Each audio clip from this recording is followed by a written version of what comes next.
Hi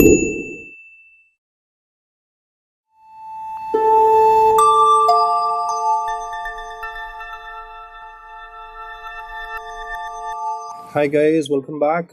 I know this is that part of the year when we start realizing that we don't remember everything and anything, but then keep the faith. That's my message to you as we gonna discuss the AIMS November 2019 exam, especially the internal medicine MCQs for today. And I assure you the fact that a lots of time you would have had that sensation of deja vu that you know the topic, you have done it, you have read it, but you could not pick up between the two close choices. But as I've said, it's a daily practice that actually matters. So keep hammering, guys, and I'm very sure you will be able to get across to the other side. And let's now start with the very first question for today. This says a 50-year-old tall thin smoker presents with dyspnea and palpitations. ECG was done. Well, first of all, you see, when you read about a smoker, you obviously are thinking in terms of possibility of COPD, and then you have these arrhythmias which are written before you. Now, technically speaking, one of the commonest arrhythmias that we see in clinical practice is atrial fibrillation, but let us see what the ECG tells us for this particular question. First and the foremost thing that you're supposed to do in any question that's gonna give you ECG is to look at lead number 2 and count the heart rate of the patient or calculate the RR interval of the patient.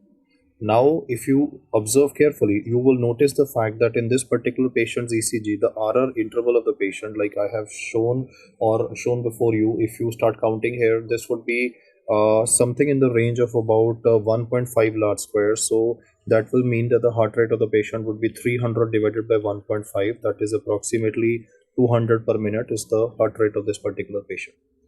But if you move a little laterally, then you will notice that the number of the squares that you can count between the R and the R is not constant but is rather changed. At this particular juncture, I can count something in the range of 2.5 large squares. So therefore the heart rate of the patient will change. Now it would be 300 divided by 2.5. So you can understand that the heart rate of the patient will come around to approximately 125 per minute. And if you are having a varying RR interval, then two things that should always come to your mind is one arrhythmia by the name of atrial fibrillation, and the second arrhythmia where you have a variable RR interval is multifocal atrial tachycardia. How to differentiate between the two? Very simple. If you can appreciate the P waves, then it cannot be atrial fibrillation, because atrial fibrillation, the highlight is that with a variable RR interval, the P wave is absent because the SI node is suppressed by the abnormal activity of the ectopic focus. So atrial fibrillation does not look like an answer to this question. Why? Because you definitely can see some waves which are also marked here, which are present before every narrow QRS complex. Now, if you look at each of these P waves which are present here, I'll just use different colors to highlight them. The amplitude of the P waves is not the same. The amplitude of the P waves that are seen is definitely different from each other. So what we are having in this ECG is a presence of a varying amplitude of the P wave. The moment you notice there's a variable amplitude of the P wave, your answer will switch over to what is called as MAT, that is multifocal atrial tachycardia. And anyway, guys, in COPD patients, the most common arrhythmia that you encounter is by the name of multifocal atrial tachycardia. In fact, if you go through the slides of the routine lecture of multifocal atrial tachycardia, I've just shown a ECG which has probably been repeated in the exam. This is the actual ECG that came, either this one or the one that I have shown you, either of the two. So we are gonna scan both of these ECGs thoroughly so that we are 100% sure that if this question is repeated in any other exam, we are able to pick it up. The highlight is, and the trick for solving this simple straightforward two-step question is, you always have to calculate heart rate. That's the first thing that is always to be done, because you need to see whether there is a tachycardia or there is a bradycardia. And this particular patient definitely has a tachycardia, as you can see from the reduced RR interval that is present uniformly in this particular patient in all the leads. Then obviously you're gonna check for, since it's a narrow QRS complexes, so it tells you it has to be a supraventricular tachycardia. Now, what are the supraventricular tachycardias you're aware of? You're aware of atrial flutter, which will have a sawtooth pattern. Well, doesn't look like a sawtooth pattern anyway. Then could be atrial fibrillation, where you don't have a P wave, and then you could be having a variable pattern of P waves that is called as MAT, which is multifocal atrial tachycardia. So in this particular ECG, it's a very characteristic MAT which is present. And let's try this once more so that we are more confident in answering it. I'll do the same thing. I'll look at the rhythm strip right at the bottom. And if you look here, you will notice the fact that if you try to calculate the RR interval of this patient, let's try it here. This would be approximately about little more than 2 large squares. That would be 2.5 large squares. I hope you agree to that. And then we look a little at a distal part of the ECG, where we will notice that the RR interval is slightly reduced, about 1.5 large squares. So what is again happening is that the heart rate of the patient is changing. And you will also notice a variable amplitude of the P wave, which is present before every narrow QRS complex in the patient. So if you put all the things together, that is presence of changing heart rate with variable amplitude of P wave, the diagnosis becomes very clear. Let's also calculate the axis for this guy. So on the x-axis, I'm gonna take lead number 1. On y-axis, I'm gonna take AVF. And let's now look for lead number 1. I'll just put positive negative here so that we can just calculate the vector. Normal axis is about -30 to 90 degrees. In this particular patient, you can see that if I subtract the height of the R from the depth of the S, this will turn out to be a negative value. Why? Because the depth of the S in this case is more than the height of the R wave. So I put a negative vector. I'll just plot it here. Now I'm going to look at vector in lead number AVF. You can see that in lead number AVF, when I subtract the small boxes of the R from that of the S, it will be positive vector. Why? Because you can see here that the height of the R is more than that of S, so it will be positive. So I'm going to plot it. Now you can see that if I join the two, it turns out to be a right axis deviation. This is normal axis. Superior to this is left axis deviation, and on the extreme of this is called as extreme axis deviation. So you need to obviously practice calculating the axis. This particular patient is having a right axis deviation. Why I'm calculated that is because I wanted to be sure, because CPD is the reason why you get a multifocal atrial tachycardia, because it causes a right ventricular strain. It causes the development of right ventricular enlargement, and right ventricular enlargement always causes a right axis deviation. So more points in favor of multifocal atrial tachycardia. That is, the etiology is also being identified here because the patient is having a RAD. I'll just summarize here. There are visible P waves in the patient. The normal height of the P wave should be less than 2.5 millimeters in the limb leads, and in this patient the P waves are having not only a variable height but even the duration part is a little variable. So just written the word P wave is variable. It is definitely present. The RR interval of the patient is also changing, and at the same time in these patients is a relatively narrow QRS. So all of these point towards the diagnosis of this particular question that was asked in the exam as multifocal atrial tachycardia. Guys, this question has been repeated 4 times in the AIIMS exam now, so there is absolutely no reason why you should not be able to pick it up. And in fact, if you have not, I would suggest you to just go through the MAT part in cardiology once again. Just listen to the 10 minutes briefing that I've given on multifocal atrial tachycardia, and you would get a definitive better insight into remembering this topic. Choice number D can be ruled out because monomorphic ventricular tachycardia has a broad complex QRS. So the moment I read or looked at the ECG, I could have ruled out choice number D. That would have left me with the 3 options to consider. I ruled out atrial fibrillation because that should be having an absent P wave. So 2 options can be ruled out right away. And between the remaining 2, MAT and AV nodal reentrant tachycardia, the clinical history of a smoker plus the allied aspects I explained to you will narrow down the diagnosis for this very question. Moving ahead. The next question says a patient presents with palpitations. On examination, though the patient was conscious, the pulse was fast, the BP is 80/50. So I would definitely be worried about the patient, because though the patient is conscious at 80, he could lose consciousness very soon and the patient would become unconscious. Or I would say hemodynamic instability has been present or is documented in this question. The patient was subjected to a vagal maneuver and was given intravenous adenosine. That straight away tells you that we're talking about paroxysmal supraventricular tachycardia, which is also called as AV and RT, AV nodal reentrant tachycardia. The question says the rhythm is refractory to the maximum dose of adenosine. So you're noticing 2 things present here: hemodynamic instability in the patient, and apart from the instability, there is a refractoriness to medical treatment. Both of these would mean that there is no point of giving adenosine to this patient. I would have answered choice number A had this question been given the same way it is with the BP of the patient was, let me say, 100 by 60. Then I would have answered repeat adenosine for the patient, because the protocol is, and I'll just show you a snapshot of the ACC guidelines, and I mentioned in a routine lecture also that the first shot of adenosine that you give to a patient is a 6 milligram bolus shot. But if no result is obtained, you do not get a normal sinus rhythm, then over the next 2 minutes, you would be giving 12 milligram bolus, because the maximum dose of adenosine that you're supposed to give is 18 milligram. This is, however, to be done in those patients where there is a hemodynamic stability. For hemodynamic stability, I would like to say the fact that if the systolic blood pressure is in more than 90 millimeter of mercury, we are on safe ground. Anything less than 90, the auto-regulation of brain supply tends to become lesser. So luckily, our patient at the moment was conscious, but this is a very dicey situation because cerebral perfusion pressure is something in the range of 60 to 80. So the more the systolic blood pressure of this patient will fall, the cerebral perfusion pressure will fall, patient will lose consciousness. I don't want that to happen. So if it was a question of hemodynamic stability, if in the same MCQ the blood pressure of the patient was in the range of 100, 110, whatever, then I would have thought in terms of repeat adenosine.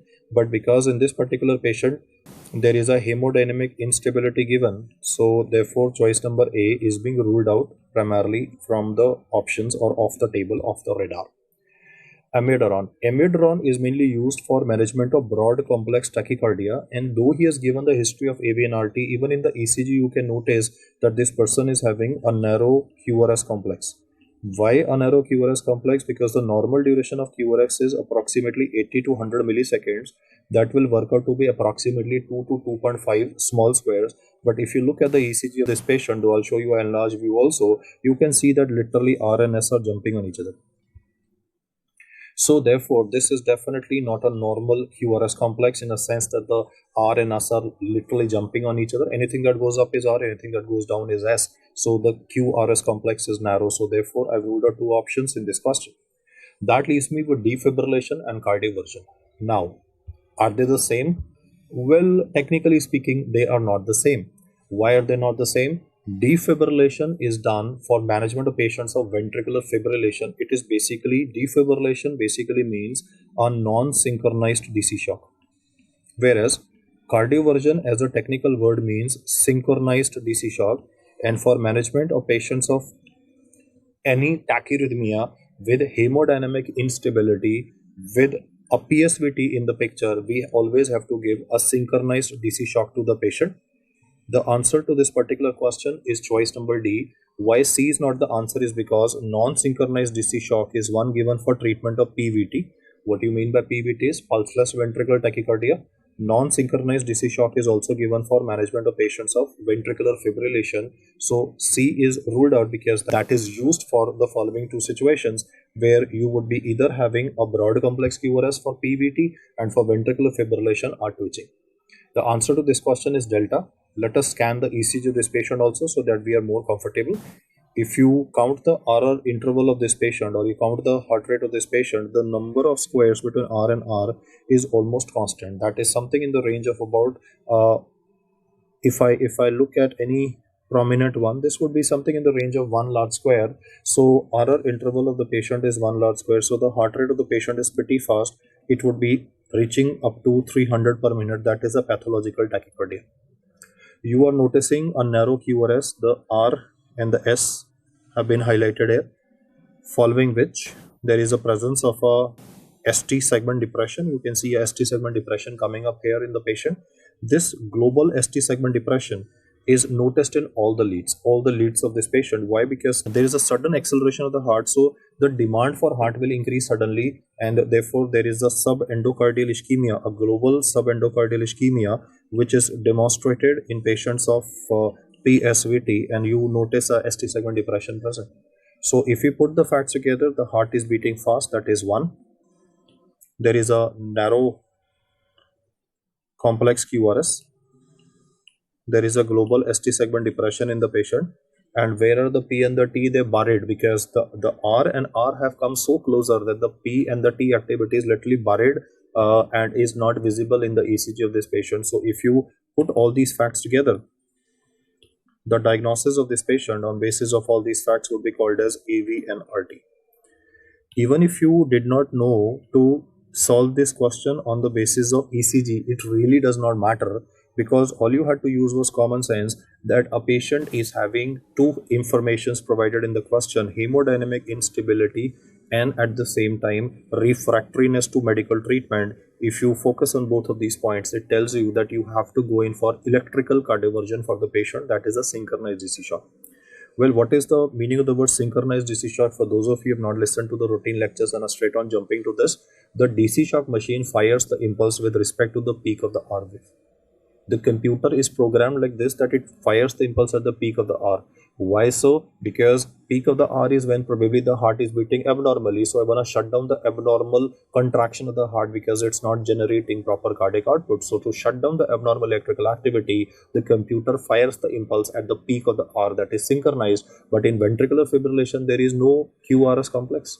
So the computer will get confused. It will not be able to fire. So when you go into a DC shock, which is going to be fired irrespective of whatever is the cardiac cycle, that is called as non-synchronized DC shock. But if the computer fires by reading by itself the peak of the R wave, then you call it a synchronized DC shock. So the answer to this question is delta D. This is a routine flowchart that is given both in Harrison and is present in the ACC guidelines also, that is regarding the hemodynamic stability of the patient. You can see the fact that if the patient is hemodynamically unstable, straight away a synchronized DC shock is to be given to the patient. One thing you will also notice is that if the vagal maneuvers and adenosine is not working in the patient, then if patient is hemodynamically stable, you can try drugs. In this patient, why did I not choose these drugs? Why? Because all these drugs will decrease the BP further. No, already the BP is less. Therefore, you can see that he has mentioned that if these drugs are ineffective or they are not feasible. Why I'm saying not feasible? Already BP is 80. If I use beta blocker, if I use diltiazem, if I use verapamil, the BP will fall even further. That can contribute to death of the patient. I don't want that to happen. So anyway, I will straight away have to go in for a synchronized DC shock for the patient. So whichever arm that you want to follow in this case, you will ultimately arrive at the answer, which is that for acute treatment of a regular SVT of an unknown mechanism, you need to go in for a synchronized cardioversion in the patient.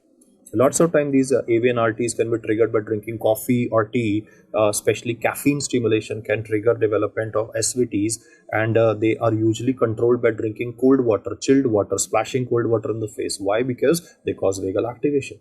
I mean, AV and RT is one arrhythmia which can occur in a structurally normal heart. If the heart does not have any structural abnormality, because normally we read about structural abnormalities and then a development of arrhythmia, but if you are having a structurally normal heart and an arrhythmia is developing, it is usually a AVNRT, that is AV nodal reentrant tachycardia or PSVT, and you can definitely go to the main lecture to have more details about it. But the bottom line of the discussion is that if you are having hemodynamic instability and you are going to have simultaneously refractoriness to medical treatment, you need to go in for a cardioversion. Had this question given a higher value of blood pressure, the answer would not have been D, then we would have answered it as a repeat adenosine shot for the patient, as I showed you in the flowchart. Moving ahead. A repeat question, a beta-1,3-glucan test is positive in all except. Well, this is a pan test nowadays for identification of invasive fungal infections. You are aware of the fact that to identify an invasive fungal infection in a patient of febrile neutropenia is always a challenge, because traditionally we used to do a seborrheic dextrose agar, and the growth will obviously take some time to occur. So for early identification, we had to identify a test which will pick up a component of the cell wall in the fungus, which is by the name of beta-1,3-glucan. And this test is good enough for identification of invasive aspergillosis.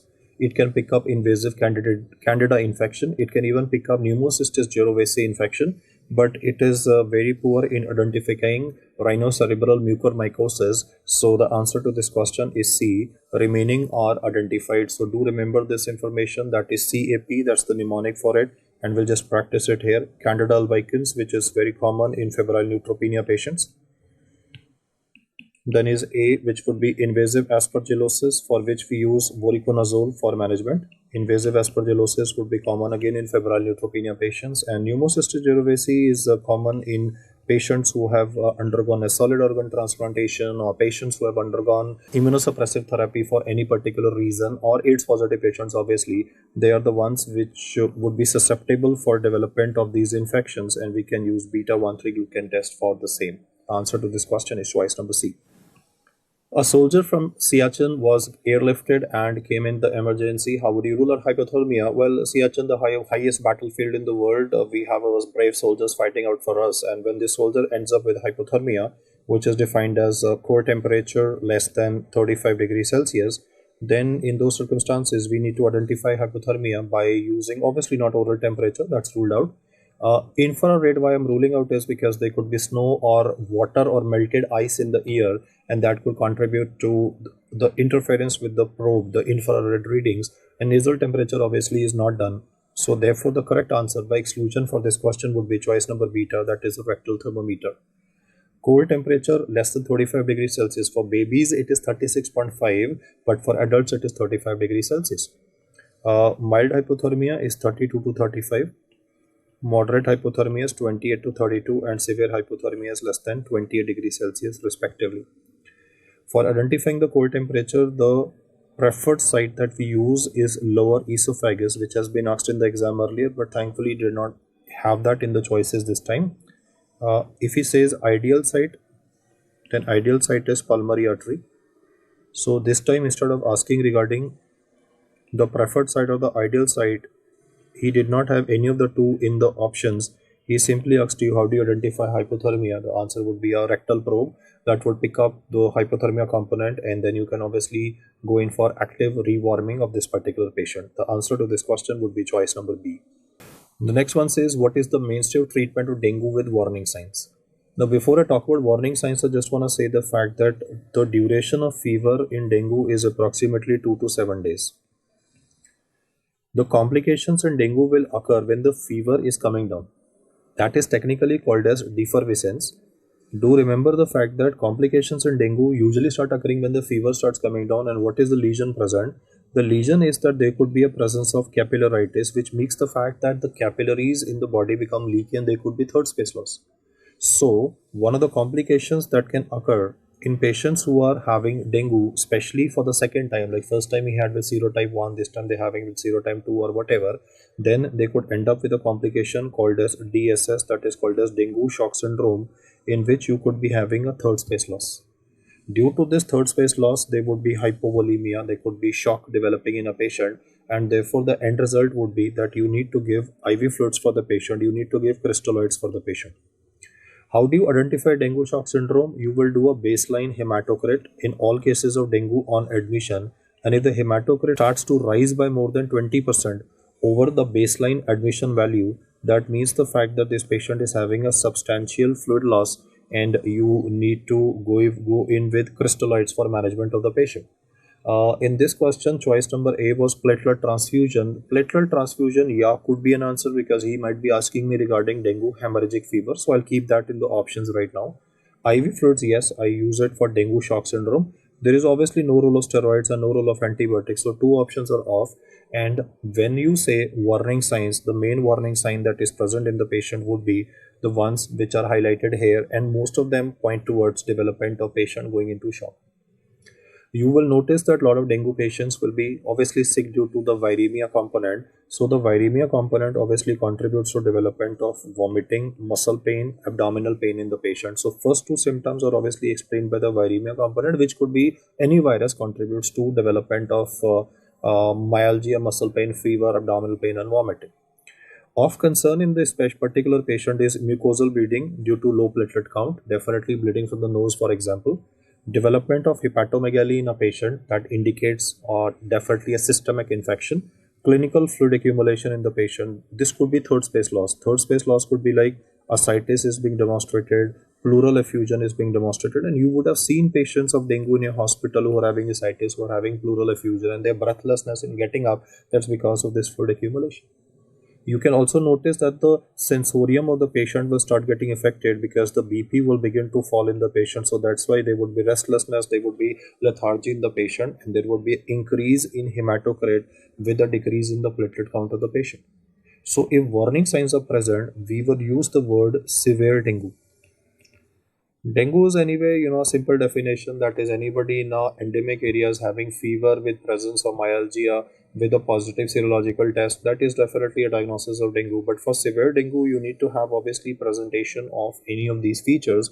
And if there is a presence of any of these features, we will have to categorize these patients for inpatients. And what I mean by inpatient management of the patient is to give IV fluids to the patient initially. Do remember the fact that if the patient ends up with bleeding, you might have to give platelets to the patient, but he says that don't waste platelets just like that, because platelets are usually given when the platelet count becomes less than 10,000, and obviously that's when the platelet single donor platelets would be recommended for the patient. But prior to that, because patients are landing up in DSS, so fluid management is of importance, and therefore I'll just show you a CDC flowchart that we use in our hospitals for management, where he says that you have to monitor vital signs very accurately. You have to check for hematocrit and give isotonic crystalloid solution, which could be normal saline or ringer lactate. The amount of fluid to be given is 5 to 7 ml. Take around about 5 ml initially per hour for 1 to 2 hours. Then you can downgrade by 2 units, that is to 3 ml per hour per kg. So you can adjust the amount of fluid that you're giving to the patient. But let me say is not improving, then you will have to increase or give a bolus shot, which is going to be about 10 ml per kg per hour. And if he's still not improving, then you will have to use colloids for management of this patient. So the bottom line is, for DSS, first line management is obviously crystalloids, and subsequently you will have to use colloids for the patient. Usually this capillaritis stage is self-limiting and it lasts for approximately 48 hours. So if you can manage the patient for the next 48 hours, then these patients would gradually recover and you can put them on oral fluids gradually, and then you will plan a discharge for these patients. There was a question on the discharge criteria also that I'll discuss separately, but the bottom line is DSS, how do you identify, is hematocrit increasing by 20% over the admission value. There is a capillaritis, start with crystalloids, 5 ml per kg per hour. For next 2 hours, monitor the vitals. If required, downgrade. If he's improving the vitals, there's a reduction in the hematocrit value. If it is still increasing, you have to give colloids to the patient after upgrading, and most of the time patient will recover. Though if you are not going to manage the patient properly, then the chances of mortality will definitely be higher. Coming back to the question said, what is the main treatment of severe dengue with warning signs? The main treatment, he says, what is the mainstay of treatment? The word is mainstay of treatment. The answer is IV fluids for the patient, not platelet transfusion, because not all patients would require platelet transfusion. As I said, indication for platelet transfusion is platelets less than 10,000. Otherwise, because the immunological process is anyway going to destroy those platelets, and the half-life of transfused platelets is only 24 hours. So even if you give a SDP unit today, after 24 to 48 hours, the platelet count will again come down in the patient. So there is no point of trying to raise the platelet count just for our satisfaction's sake. It is rather a therapeutic indication. If required, we use these resources. So answer to this question is choice number B. The next question was match the following. It was a question from rheumatology, pretty a straightforward one. So let's look at the options. First one is anti-Jovan antibody. Now guys, technically anti-Jovan antibody is related to a condition that is called as anti-synthetase syndrome, which is not given in the options. And if it was, do send me a mail regarding whether anti-synthetase syndrome was given in the options. In this case, it is obviously not present, or that's the feedback that I got. So anti-Jovan antibody is related to dermatomyositis. It in fact is related to increased incidence of interstitial lung disease. With respect to dermatomyositis and polymyositis, the incidence of ILD is higher in patients who are positive for anti-Jovan antibody with dermatomyositis. So I will link up choice number A with choice number 4. Anti-topoisomerase antibody, that's very classical for systemic sclerosis, which is also called as scleroderma.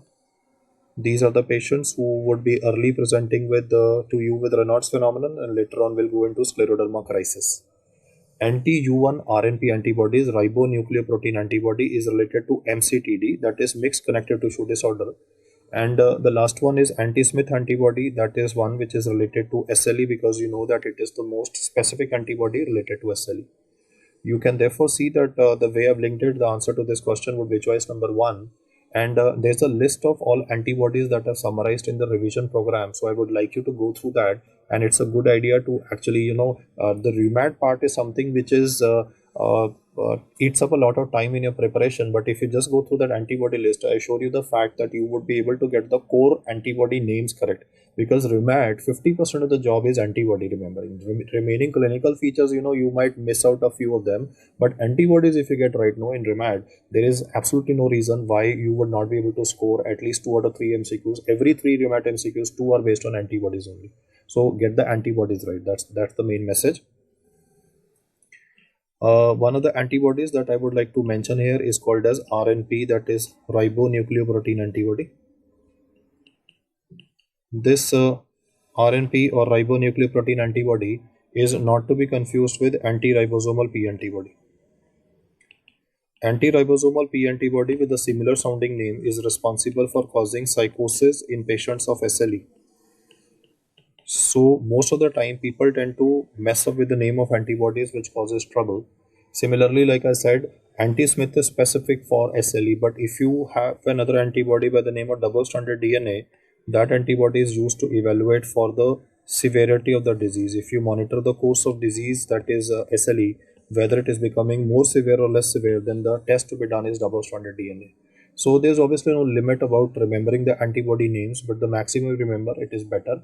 And mixed connective tissue disorder, which is choice number 2, is a combination disease. It would be having features of SLE, it would be having features of scleroderma, it could be having features of rheumatoid arthritis. And rheumatoid arthritis, it could be associated with almost any other rheumatological disorder. So do not be surprised if you read PIP, MCP, wrist joint involvement written in almost every autoimmune disorder, including like an S diagram with dry eyes and dry mouth. He can incorporate rheumatoid arthritis findings. So RA can be associated, and that's why the name is now mixed connective tissue disorder. The antibody used is U1-RNP, that is ribonucleoprotein antibody. So answer to this question has been matched here, and it's a good idea to remember the antibodies in rheumatoid. I would also like to highlight a name of the specific antibodies for dermatomyositis, and especially the specific antibody for dermatomyositis, which is to be remembered, is by the name of anti-MI2 antibodies. You can see there are multiple names which are given here, but one that has potential to be asked is anti-MI2. The second antibody in dermatomyositis is anti-Jo1, which has been discussed in the previous slide. Anti-Jo1 increases ILD incidence in patients with dermatomyositis. But one that is associated with disease progression is anti-MI2 antibodies, and those who are having these antibodies, they have a relatively benign course and a favorable response to management. So that's a snapshot from Harrison that I just wanted to tell you. Okay, let us also practice what do you mean by the word anti-synthetase syndrome. So this particular disease is a combination of clinical features of one, scleroderma, and second, there would be features of polymyositis or dermatomyositis in a patient, plus minus interstitial lung disease in a patient. So you can see that he talks about ILD developing in a patient. There is a development of myositis, proximal muscle weakness could be described, and then features of scleroderma, Raynaud's phenomenon, and then mechanic stance is again a feature of dermatomyositis. So if you are having combination of scleroderma, polymyositis, dermatomyositis, interstitial lung disease, it's another disorder to be remembered, anti-synthetase, and the antibody that is specific for this particular disease is anti-Jo1. Well, what is the learning point from the discussion? Anti-Jo1 antibody, if given in a question independently, first answer should be anti-synthetase syndrome. The second association of anti-Jo1 antibody is with dermatomyositis, which is to be remembered. So both domains are important, and I'll just highlight the important antibody names for this particular discussion again. Anti-Jo1 antibody with dermatomyositis has been discussed because of association with ILD. Topoisomerase is easy. Topoisomerase is for scleroderma, and the version 2 is to be remembered as anti-centromere antibody. In fact, good, we can remember one more point. I can make you revise one more point. Anti-centromere antibody is for CREST syndrome. CREST will be having only 5 features as compared to scleroderma, which will be having about 11. Then U1-RNP is mixed connective tissue disorder, where you get combination of SLE, scleroderma, rheumatoid arthritis. Dermatomyositis features may or may not be present here. So do take care of MCTD name, especially the antibody name U1-RNP, and then is anti-Smith antibody. That is the easiest one, I think, that you have to pick up, which is association with SLE, and it is the most specific antibody for SLE.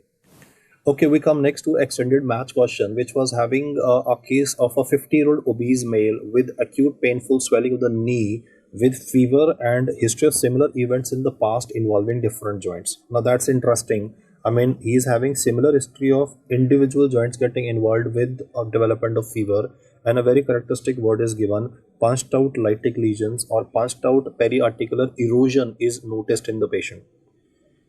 When it comes to rheumatoid arthritis, yes, rheumatoid arthritis is more common in female patients. It mainly involves the small joints of the hands like PIP, MCP, and the wrist. And in rheumatoid arthritis, do you have a monoarticular single joint involvement? Yes, you could be having a knee joint, or you could be having a shoulder joint or a wrist joint involvement. So that's definitely a possibility. But this disease is more common in young females. And in rheumatoid arthritis, you don't read about a punched out periarticular erosion per se. Like we do read about erosive arthritis, but we don't read about a punched out periarticular erosion in rheumatoid arthritis. In fact, in rheumatoid arthritis, what you read is a presence of a periarticular osteoporosis. You don't read about a periarticular punched out lesion or a periarticular erosion. You read about periarticular osteoporosis. So I am keeping this a little on the lower side for diagnosis at the moment. I mean, this could be an answer, this could not be an answer. SLE is seen in young females and has non-erosive arthritis. So this I am ruling out immediately, because non-erosive arthritis will never have a punched out periarticular lesion. When it comes to gout in a patient, it is more common in males. It is also seen in postmenopausal females, especially who are on diuretics. The usual joint that is involved in gout is MTP. But do we have a single joint involvement in gout? Yes, we could be having a knee joint or an ankle joint involvement in gout also. It could be associated with multiple such episodes earlier, and gout traditionally has a punched out periarticular lesion. So I would like to now consider this as a possible answer also. I am rather putting 2 plus after this to say that this looks like more probable an answer as compared to the previous one, especially considering the gender of the patient and then also considering recurrent history of similar events in the past. So he might have had swelling of other joints in the body, and he's having this periarticular erosion, very characteristic. Pseudogout also involves the knee joint. In fact, you have read most common joint involved in pseudogout is the knee joint. So that also looks like a very close answer, but you don't read about periarticular erosion. Pseudogout, the textbook clearly mentions osteoarthritis-like lesions are seen. So I am ruling out pseudogout from the perspective at all. That is, I'm putting a negative sign here to say that this is unlikely because you have osteoarthritis-like lesion. Ankylosing spondylitis is more common in young males, and it mainly involves the sacroiliac joint. So I am again putting a negative sign after it to say that this is never a possibility. Two options I've ruled out immediately: pseudogout. Why? Because though it involves the knee, there is a osteoarthritis like lesion. Ankylosing spondylitis, young male. So from the remaining options which are present here, in fact 3 have been ruled out here, including SLE non-erosive. From the remaining options, the correct answer to this question would be given as gout. I know the fact that a lot of you will say, why can't this be rheumatoid arthritis? I'll repeat my statement once again. If you read the literature rheumatoid arthritis, you are not going to read about this word punched out periarticular lesion. This is very characteristic of gout. In fact, you can Google this right now, or you can check out in the textbook. Coming to case 2. 30-year-old male with pain for last 10 years with fusion of the sacroiliac joint and the hip joints with intervertebral disossification. Now this is very straightforward. I mean, this is a classical history that is seen in ankylosing spondylitis. So case 2 will not have any issues, and I think everybody could have answered this very straight away, especially on reading the word sacroiliac joint involvement. Case 3 is a 30-year-old female with joint pain, oral ulcers, and a skin rash. The moment you read about a female with joint pain, oral ulcers, and a skin rash that worsens on going out on sunlight, that means photosensitivity. That is a clear-cut diagnosis of SLE. So I don't think so that anybody would have had difficulty in answering case 3 and case 2. And the only problem would have been with respect to case 1, where either you could have answered it as gout, or you could have answered it as pseudogout or rheumatoid arthritis in that order. I mean, even if you got this case 1 wrong, your thought process has to be clear. I mean, were you near the answer or not? That's more important. So if you answered rheumatoid arthritis, why are you away from the answer? Is because it mainly has a periarticular osteoporosis, not a punched out lesion. That's the key word which is ruling out rheumatoid arthritis from the possibility. And pseudo gout, you can check in the book, it clearly mentions osteoarthritis like lesions. So the correct answer to this would be gout. And these people have recurrent episodes of monoarticular involvement. I agree to the fact that gout, acute gout, will have MTP involvement as common, but in Harrison it is mentioned that monoarticular involvement with large joint swelling can also be present in the patient. And the characteristic word I've highlighted a couple of times. So answer to case 1 is gout. Coming to the next question, it says a 30-year-old female presented with eclampsia. After 3 hours of admission, she's having these palpitations and heart pounding in her chest for which the ECG was performed. The vitals are stable, so that's a good sign. And what is the best management for this patient? If you look at the ECG, you will notice that the patient is having a presence of a broad QRS complex tachycardia. The QRS complex is ranging about 4 large squares. So that's why I'm saying broad QRS complex tachycardia, because normally the QRS complex is about 2 to 2.5 small square. That's about 80 to 100 milliseconds. Why I said tachycardia is because the RR interval of the patient is almost 1 large square or even lesser than that. So the heart rate of the patient is hovering around 300 per minute. The QRS complex of the patient is about 4 small squares. That would be about 160 millisecond and even higher. And you can notice the fact that the amplitude of every QRS complex is different from the previous one due to the variability of this broad complex QRS.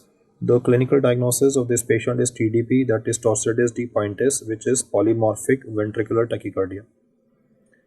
For polymorphic ventricular tachycardia to occur, you need a prolongation of the QT interval.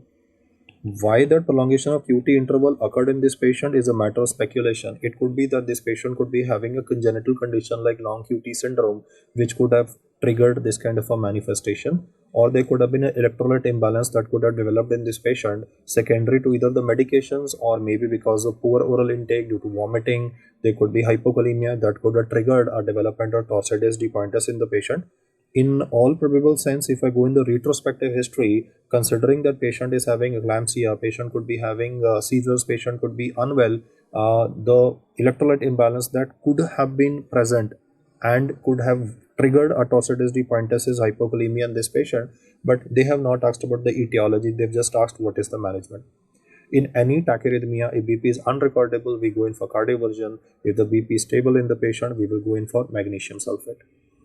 Choice number C, amiodarone, is ruled out because that's used in monomorphic ventricular tachycardia. Adenosine is ruled out because that is useful for management of AV-NRT, that is AV nodal reentrant tachycardia. From the remaining 2 options, you have to select between MagSulf and TC shock. Is this patient having magnesium toxicity? Unlikely. Why am I saying that this patient is not having magnesium toxicity? You know why I'm talking about magnesium sulfate toxicity is because the question is that on eclampsia. So first thing that comes to your mind is this question of magnesium toxicity? Magnesium toxicity results in development of bradycardia. Magnesium toxicity results in development of areflexia. It causes a decrease in the urine output of the patient. So if it was a question of magnesium toxicity, there would not have been a mention of a tachycardia in the patient, and the question should have then mentioned about reflexes and urine output. Since none of these are given, I'm ruling out any possibility of a magnesium toxicity being responsible for the current deterioration of the patient. It must have been either a congenital condition like a long QT or maybe an electrolyte imbalance that triggered a Torsades de Pointes in this case. So the answer to this question is choice number Bombay, that is magnesium sulfate. Coming to the next question, he says a patient of hepatitis B has recovered from infection. Name the serological marker given in the image. Now, the first impression that you get when a person is recovered from infection is that you will think in terms of the protection antibody, which is choice number B of this question, that is antibody against hepatitis B surface antigen. But this antibody will obviously take some time to appear. You see, first thing that appears in the blood after infection will be hepatitis B surface antigen. So as you can see in this patient, he is having surface antigen appearing and that is gradually disappearing by 6-month period. This is because he has seroconverted, he is having protection antibody. So obviously the protection antibody will take some time to appear. In fact, the first antibody that appears in this particular infection is antibody to the core antigen. You can solve this question simply on the basis of the fact that you know that the first antibody to appear, first is the antigen, then to appear is the antibody. That is, first antibody to appear is antibody to core antigen, which is a two varieties, IgM and IgG class. Now the IgM class of antibody will be the one that will be formed initially. You can see that it will rise and then it will gradually fall. But the IgG class of antibody to the core antigen is the one which is going to persist for a relatively longer duration. And obviously, by, I would say, common sense, you can see that once the surface antigen is being cleared, that is when the titers of antibody to the surface antigen are rising. So had this arrow been at the blue line that I have currently marked with double arrow, we would have answered it as antibody against the surface antigen. It helps in clearance of the surface antigen, so it peaks when the surface antigen has disappeared, whereas the initial antibody which is present is IgG class of antibody. The answer to this question would be given as choice number A. I have ruled out choice number beta on the basis of the fact that this appears fairly late in the infection. It appears when the surface antigen is disappearing.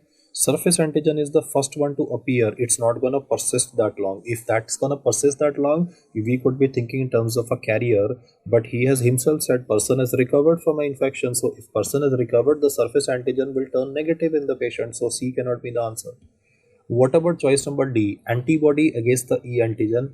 Yes, that could have been a tricky one, antibody against the E antigen. Now, how to solve that is based again on the fact that antibody against E antigen also takes some time to appear. It does not appear immediately. In fact, when does antibody to the E antigen appear? So you can remember it from this diagram that I have given you, that the antibody against the E antigen tends to appear something after 3 months of the initial infection. So when the person has definitely recovered, that is when the antibody against the E antigen will start appearing in the patient. So had that curve been given also, it could have caused a little bit of difficulty for you. But if you just look at this diagram again, you can see that the antibody right on the top mentioned in any graphical representation is IgG antibody to the core antigen. The antibody against the surface antigen starts to rise significantly as the surface antigen is cleared by the body of the patient. And you can once again see in this diagram, first antibody to appear in the blood is IgM class of antibody to the core antigen. So let's go back to the previous diagram and practice this once again so that if it is repeated, we can solve it. First to appear, hepatitis B surface antigen. Then you are having an antibody that is by the name of IgM class of antibody to the core antigen, that is represented by the red line. Then you are having an antibody that will persist for a relatively longer duration, that is IgG class of antibody to the core antigen. And since the patient has shown a recovery, so in the recovery scenario, you would be having this antibody peaking by the name of antibody against hepatitis B surface antigen. You and me who have taken the vaccine would be having only this antibody in our body and nothing else would be present. And you can see that again in the landmark, that when the E antigen will disappear, that is when the antibody against the E antigen will be appearing, and that is something in the range of, if you see vertically, something in the range of about 3 to 4 months is when the E antigen disappears from the initial infection. So do remember that landmark, that about 3 months from the initial time when the E antigen is disappearing, that the antibody to the E antigen will start spiking in the patient. So if you get a curve where the spike is of the antibody which is starting from 3 months onwards, it would definitely be for the antibody to the E antigen.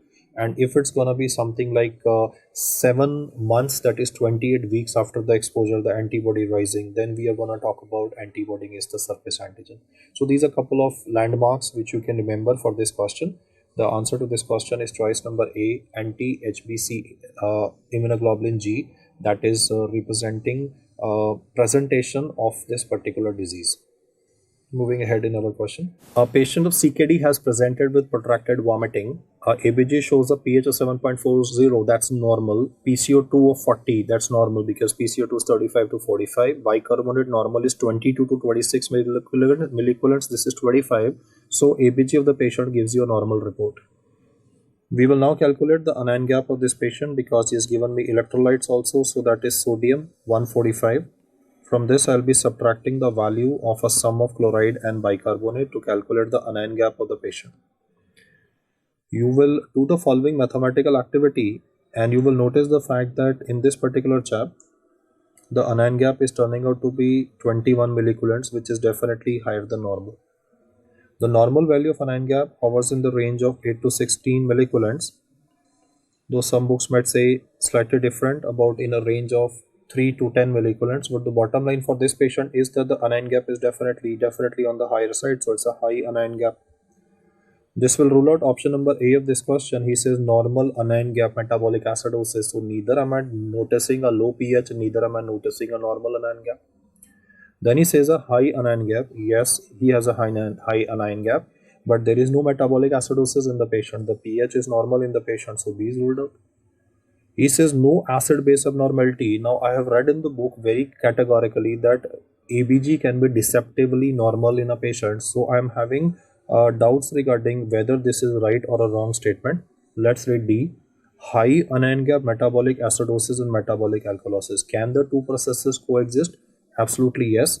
CKD is a condition where a patient will be having impaired ability to excrete hydrogen. There will be uremia in the patient. Uremia will irritate the mucosa of the stomach and will contribute to vomiting, and vomiting causes metabolic alkalosis.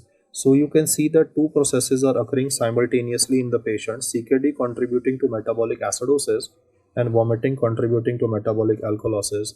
So two are counterbalancing each other, which will ensure the answer to this question as choice number D, high anion gap metabolic acidosis and metabolic alkalosis.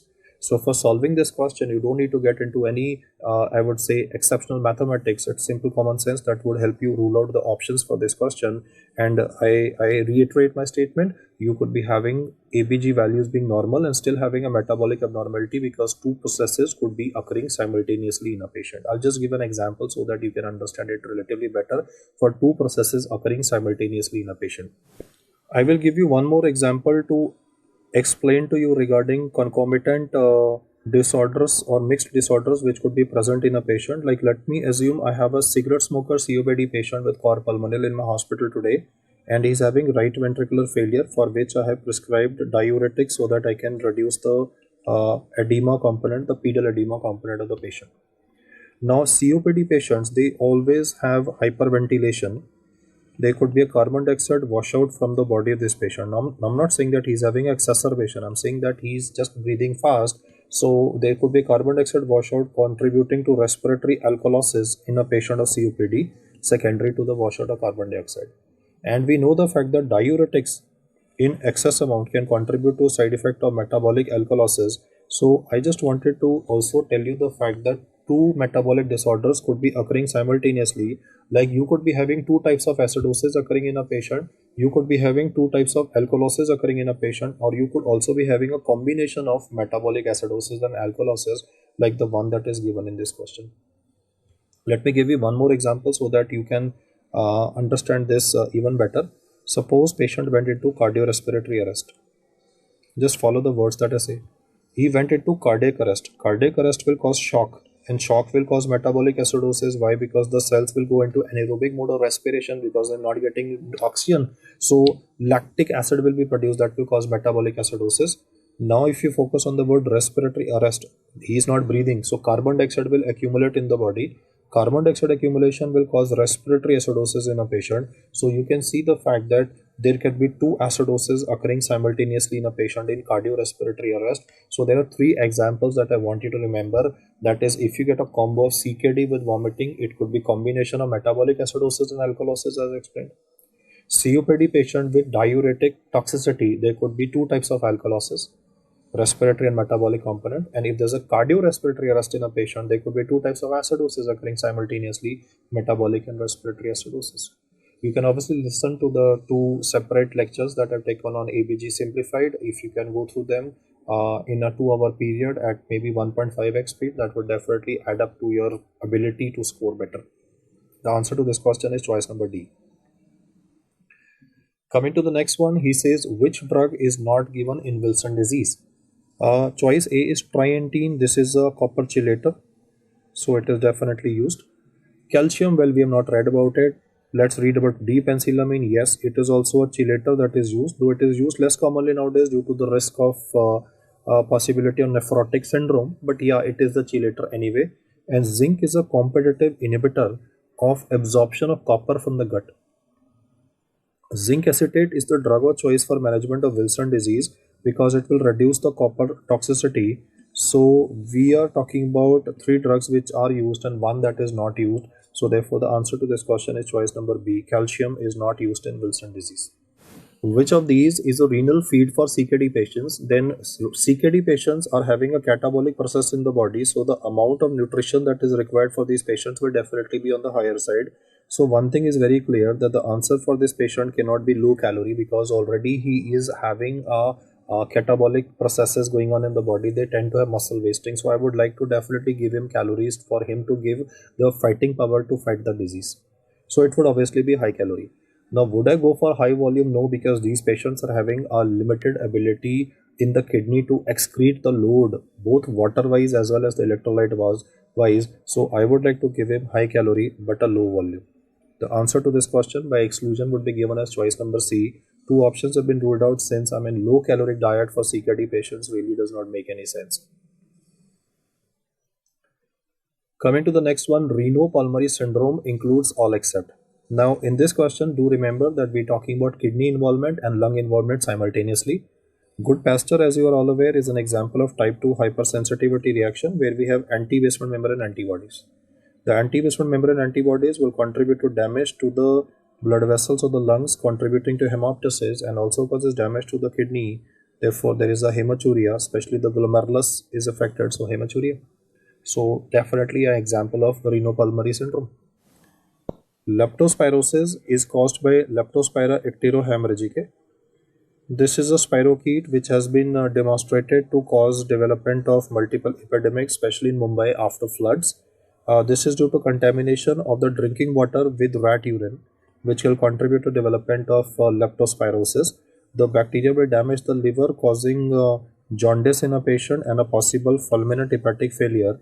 And then the patient could also be having a AKI, that is acute kidney injury. So patients who are having leptospirosis end up with hepatorenal syndrome and do not have involvement of the lungs. When it comes to hantavirus is mainly found in America. It is spread via pet rats. Now that looks funny because in India people keep dogs as pets, Americans keep rats as pets. So do remember that hantavirus spreads via pet rats. It can be transmitted via aerosol or food contamination of a person if the pet rat is in the house, and it can damage lungs in a patient. It mainly causes cardiopulmonary damage.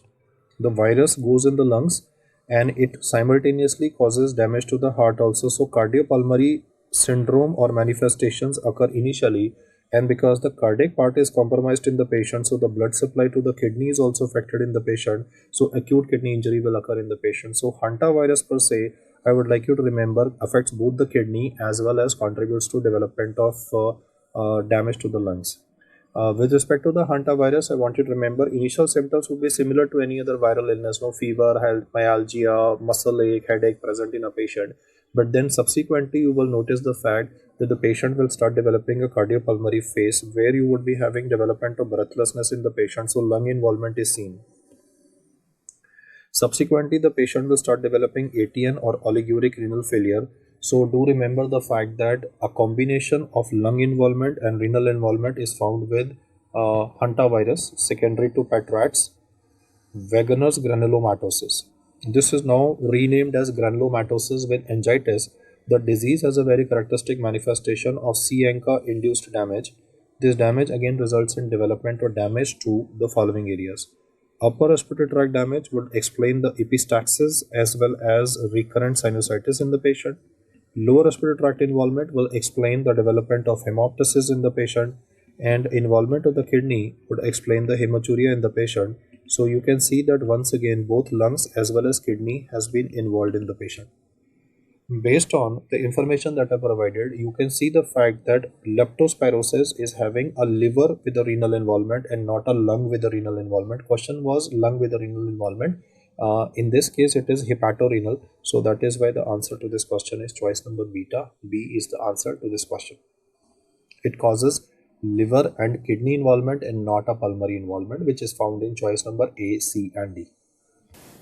Coming to the next question, he says vitamin D toxicity induced hypercalcemia is treated with. Well, the first two are dummy choices, chloroquine and hydroxychloroquine. We don't read about anything related to that. But I'll just put it like this: hypercalcemia is an endocrine emergency, and for management of this endocrine emergency, the first thing that I'll use will be definitely steroids.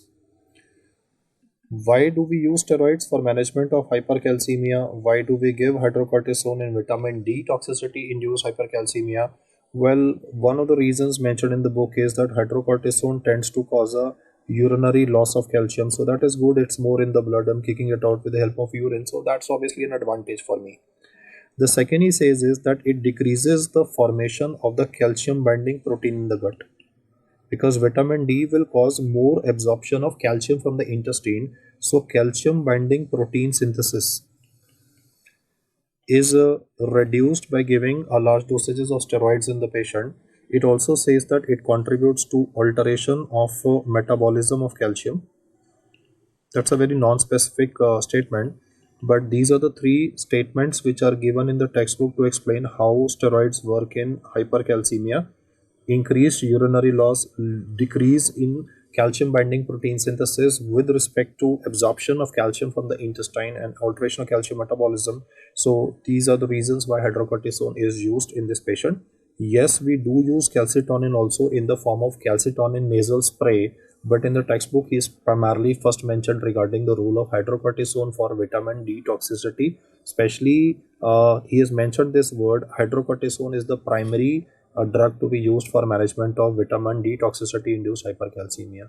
In the textbook there is also mention of calcitonin and mithramycin, which is a bisphosphonate, but since hydrocortisone is given first, we are giving that as an answer to this question. I would like to remind you the fact that in the previous years he has asked only about acute hypercalcemia and not asked with respect to steroids per se, but he has simply asked that what is the drug of choice for acute hypercalcemia or hypercalcemic crisis. For any patient of acute hypercalcemic crisis, first line to be used is normal saline, and to that I will add furosemide to the bottle of saline, because furosemide also causes urinary loss of calcium. Remember, it's not a bolus, it is a drip. The drug of choice for hypercalcemia is bisphosphonates. And along with that, I will also be using calcitonin in the patient, because that is an antagonist of PTH. So it will send calcium inside the bones. And if calcium will go inside the bones, then definitely the values of calcium will begin to fall. So this has been what has been asked in the previous years. And this year, he simply changed the goalpost by introducing a question on hypercalcemia caused by vitamin toxicity. So because there is a stress in the body, we'll have to use hydrocortisone for the reasons enumerated here. The answer to this question is choice number C. That's a snapshot from Harrison, which has mentioned hydrocortisone to be used for vitamin D intoxication. Coming to the next question, he says a 16-year-old boy presents with pain in the calf for 2 days. 5 days ago, he had fever, sore throat, and cough. So there is a precedent history of some kind of infection in the body. Maybe a URTI history is given in the question. Currently, he has pain on pressing the calf muscles, and his CK levels are definitely elevated. What is the diagnosis? Duchenne's muscular dystrophy presents with the difficulty in walking as early as 4 to 5 years of age with waddling gait. The age of presentation is also much more earlier, and there is no calf tenderness in the patient. Rather, we have pseudo hypertrophy of the calves of the patient. So due to age of presentation, waddling gait, and no muscle pain per se, but rather wasting of the muscles, along with pseudo hypertrophy of the calf muscles is a presentation. So Duchenne's muscular dystrophy is ruled out. Dermatomyositis is common in female patients and usually presents with proximal hip joint muscle weakness. This will mean that the patient will be having difficulty in climbing of stairs or combing of hair if the shoulder joint muscles are involved. Dermatomyositis will also be having skin manifestations like heliotrope, rash, etc. Since they are not given in the question, therefore option number B is also ruled out. Between viral myositis and Guillain-Barré syndrome, you know that Guillain-Barré syndrome always presents with the ascending symmetrical flaccid paralysis, and it results in development of quadriplegia in the patient. So since in this question there is no mention of any ascending symmetrical paralysis, even GBS is ruled out. By exclusion, the answer to this question would be given as viral myositis. This is a question simply based on exclusion capability and is a straightforward one to be worked out. The answer is C. The next one says a 56-year-old person underwent a transsphenoidal hypophyseectomy for a pituitary tumor. The patient is having a low ACTH, TSH, FSH, LH, which basically means that the patient has developed a panhypopituitarism. Traditionally, he has been asking in the previous years for panhypopituitarism with Sheehan syndrome, but today he has decided to ask for panhypopituitarism after hypophysectomy, where the pituitary tumor was resected. The aggressive surgery will obviously result in removal of normal cells also, so there's a panhypopituitarism. Because the patient is having low ACTH, ACTH mainly plays a role in stimulating the second layer of the gland. ACTH has no role in production of mineralocorticoids. Mineralocorticoids are under the control of RAS system. Aldosterone is under the control of RAS. Aldosterone is not primarily under the control of ACTH. So ACTH deficiency basically means cortisol deficiency, and to take care of that, I will give glucocorticoids for the patient. Because the TSH of the patient is low, there is a secondary hypothyroidism, I will be giving levothyroxine for the patient. And because in the patient FSH and LH are lesser, therefore I would be giving estradiol to these patients also. Obviously estradiol will be given to a female patient, and if it is a male patient, then I will be giving testosterone for the patient. This is now the controversy is, I think that in the exam it was a female patient. I would definitely like your feedback here. I have deliberately not introduced the gender because a lot of people said that it was actually a male patient. Now I want to tell you the fact that if it is a male patient, then the question becomes very controversial because then there can be two answers. One can be mineralocorticoid and second can be estradiol, because there is no point of giving estrogen to a male patient. I am assuming the fact that the question was given correctly in the exam as a female patient, then the correct answer to this question would be given as mineralocorticoids. There are two reasons for it. Number one, mineralocorticoid, that is aldosterone, is mainly under the control of the RAS system. I mean, ACTH does play a role in modulation, but it is not the primary control. So mineralocorticoids are not required for management of patients who are having a panhypopituitarism. The second reason why this question is, having answer as mineralocorticoids is supported by obviously Harrison, who has mentioned the fact that hormone replacement that is done for ACTH deficiency is hydrocortisone or any of the drugs, but he is not mentioning regarding mineralocorticoid. For TSH, it is obviously thyroxine. For FSH and LH deficiency, for males is testosterone gel or a patch. For females, it's going to be conjugated estrogen. So I agree to the fact that if in this question there is a mention of a female patient, then obviously the question will be having a straightforward answer as mineralocorticoids because we are doing hormone replacement. If it was a male patient, then it's a controversial question with two answers as a possibility. Estradiol can also be an answer and mineralocorticoids can also be an answer. So I would definitely like a feedback from your side on this particular question, especially with respect to the gender information. Please do respond only if you're very sure. Otherwise, there's no point of hiking that controversy up because AIIMS questions are known for their controversy, and sometimes the way they frame the questions can obviously have some kind of errors also. The next question says, which of the following is a criteria to discharge a patient for dengue hemorrhagic fever?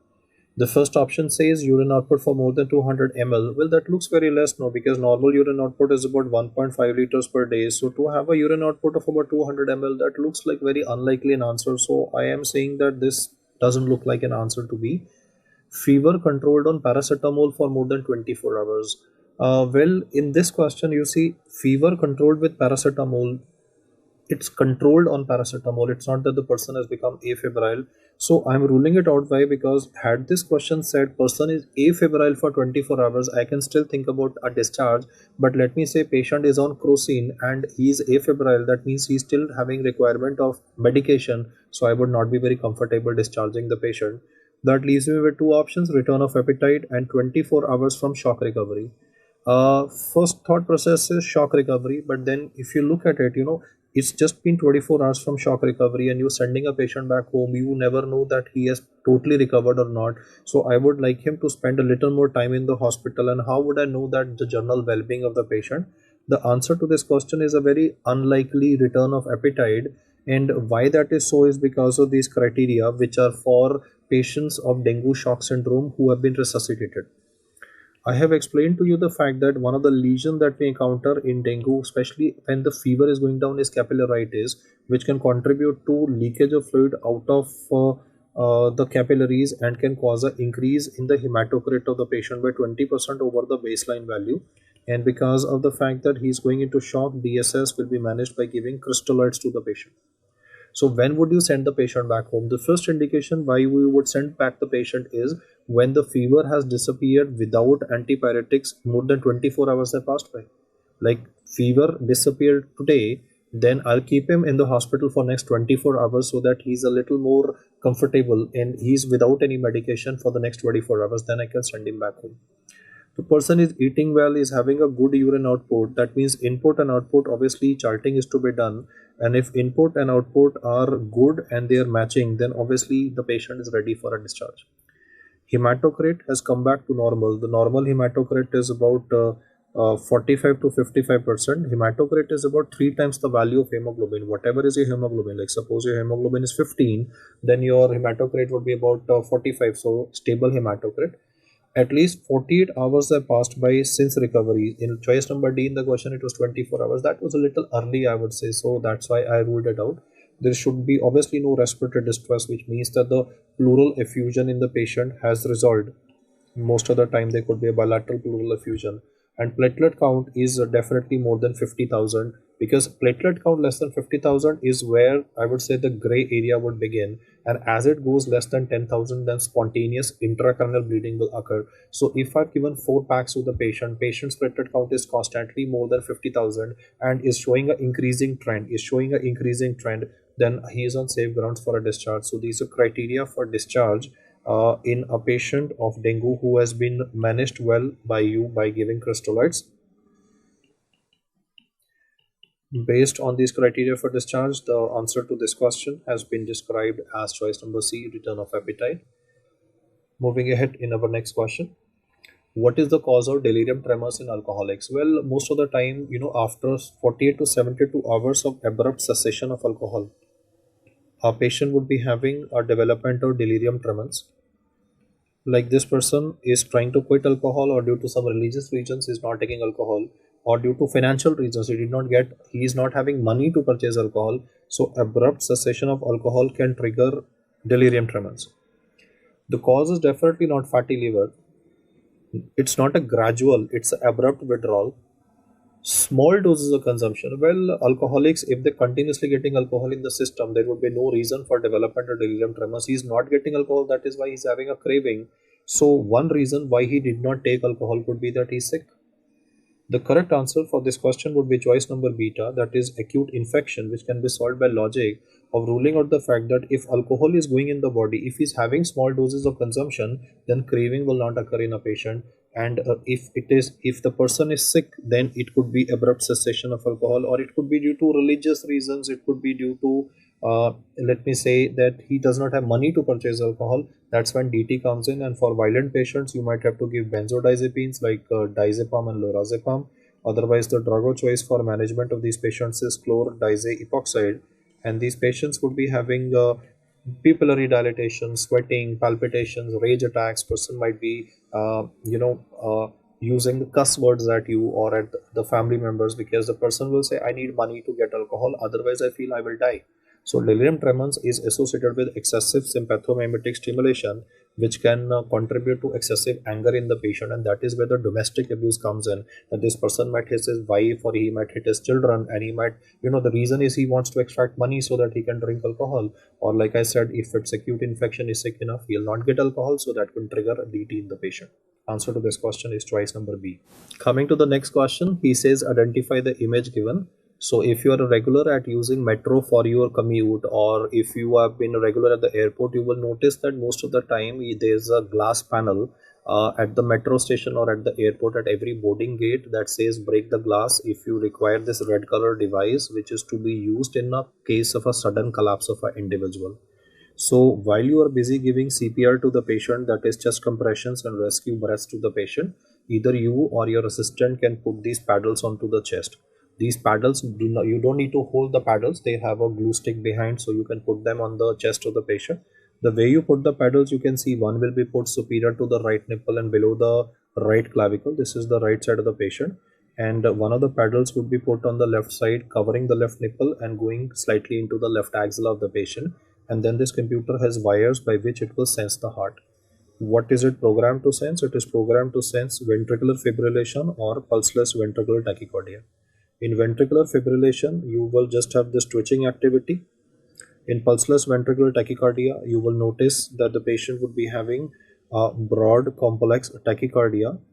Sometimes you might notice this notch present called as Josephson sign, or it might be a simple sinusoidal pattern that might be obtained by you. So the computer will read this and deliver a DC shock of intensity 200 joules biphasic. This will be a non-synchronized DC shock. Synchronized is when the DC shock is fired with respect to the peak of the R wave, but here you can see there is no particular R wave morphology obtained. So the computer fires randomly, that is a non-synchronized DC shock. This image shows a red device that is called as AED, automated external defibrillator. The device could either be red in color or could be yellow in color sometimes also. That's just to make it more visible per se, but lots of time it's color coded red just to make it more obvious. And especially non-medicos, they can be also taught regarding putting the electrodes on, and then obviously once you switch on the device, it is fully automated. So you don't need only a doctor to operate this device. Even people who have been trained in basic life support, they can be just told to use this device, put the paddles onto the chest, and the computer can deliver a DC shock. In fact, at Indira Gandhi International Airport, there was a video viral of a CISF constable. That, I mean, CISF constables, they do a great job, but they're not very highly educated. No, I mean, they might be 12th pass or maybe BCom or BA pass course. And that chap, he gave a CPR to a patient. He put on the paddles of the machine that delivered a DC shock, and luckily the patient recovered from a ventricular fibrillation. And had that constable not shown presence of mind and had not used his training, the person would have died at the airport. So there was a video viral on this on YouTube and social media, so I thought I'll just mention about it.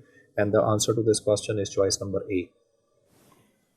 Coming to the next question, he says identify the following statements as true and false for SSPE, that is subacute sclerosing panencephalitis, which is a late neurological complication of measles.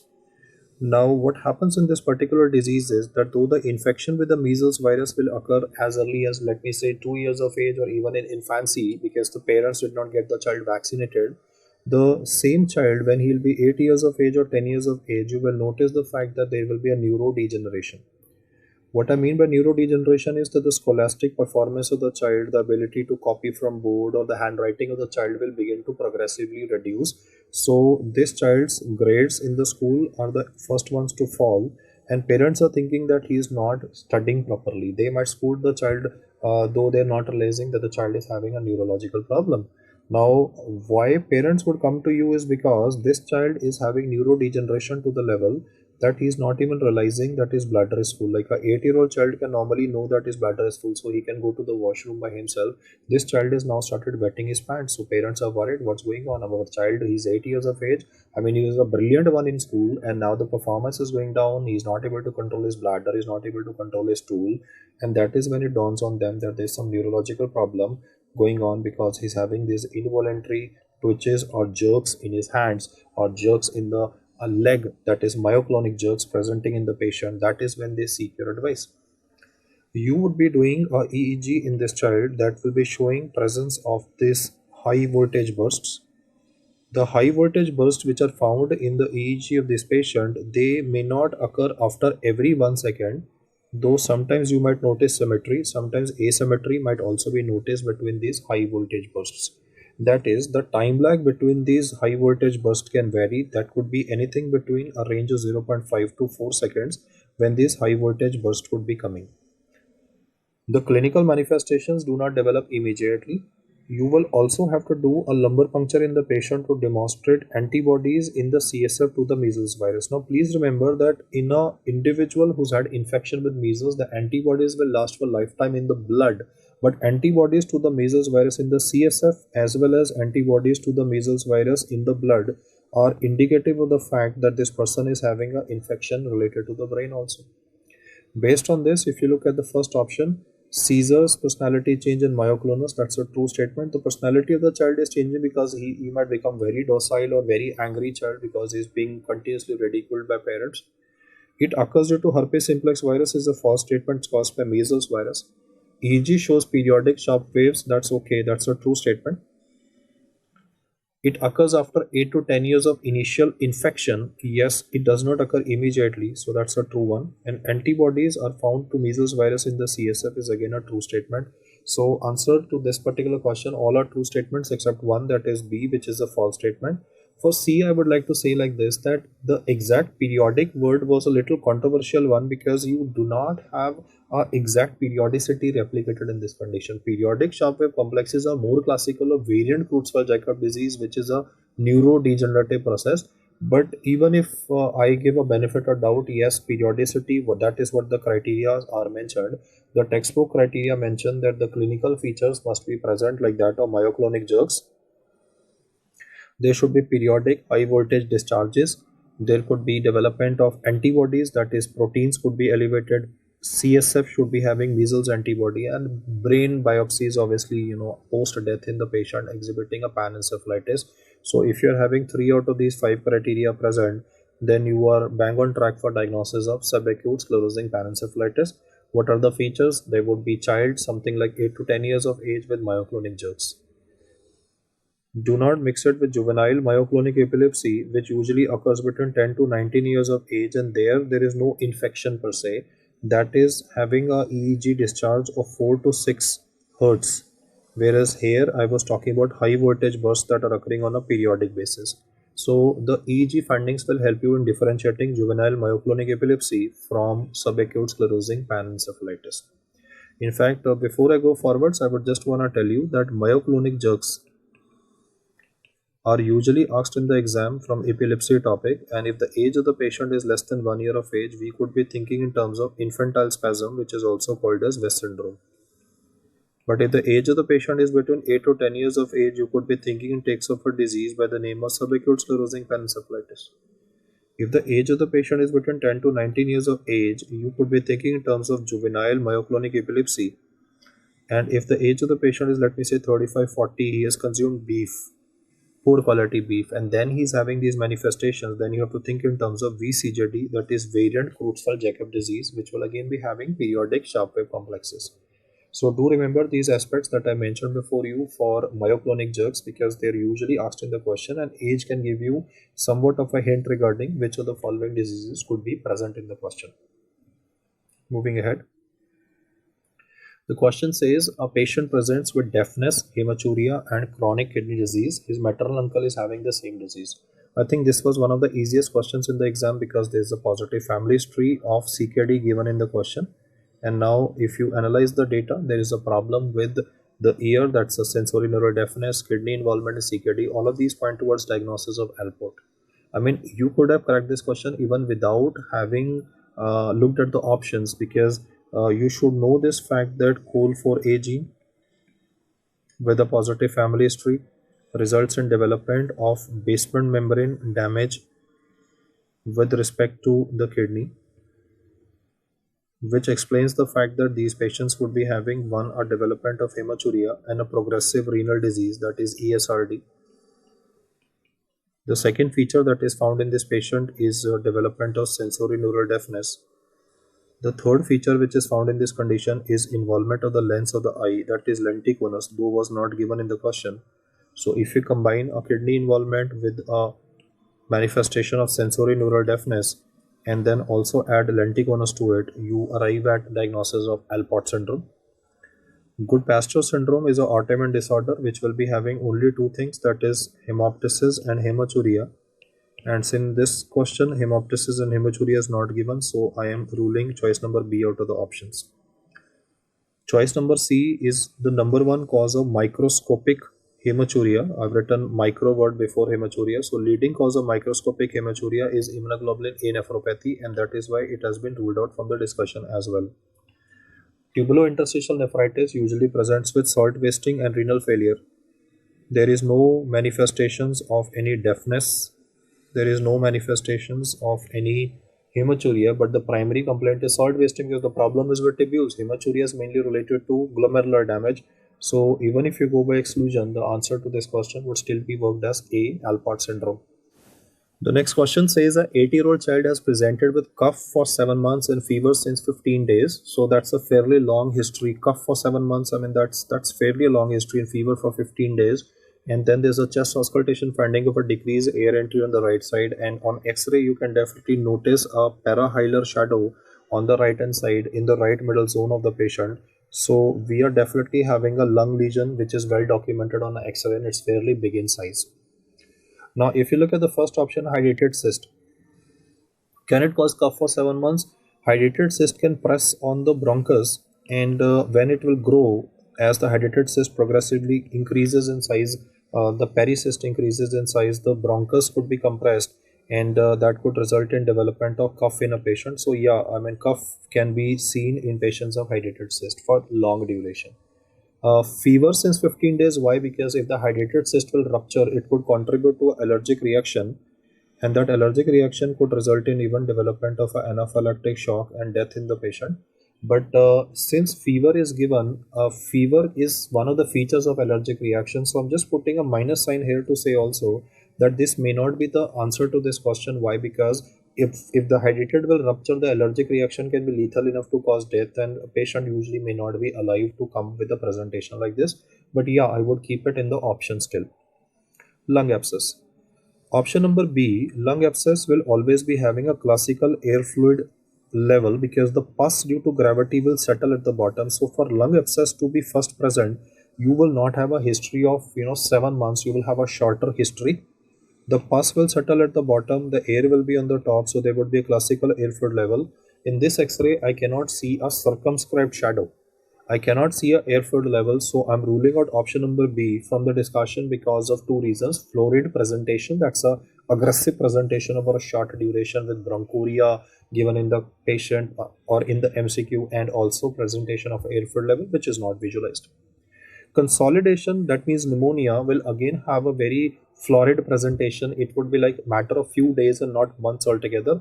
Even if I take up atypical pneumonia, then atypical pneumonias would usually be having a bilateral patchy involvement, so it's unlikely to have a circumscribed mass big enough to be seen on a right middle zone on an X-ray and have consolidation as an answer, because that again has a florid course. So two options have been ruled out. Now we come to pulmonary sequestration. Well, what is it? It is a congenital malformation. The congenital malformation of the lung, the defect is that the blood supply of this part of the lung is not derived from the traditional source, that is the pulmonary artery and the bronchial artery.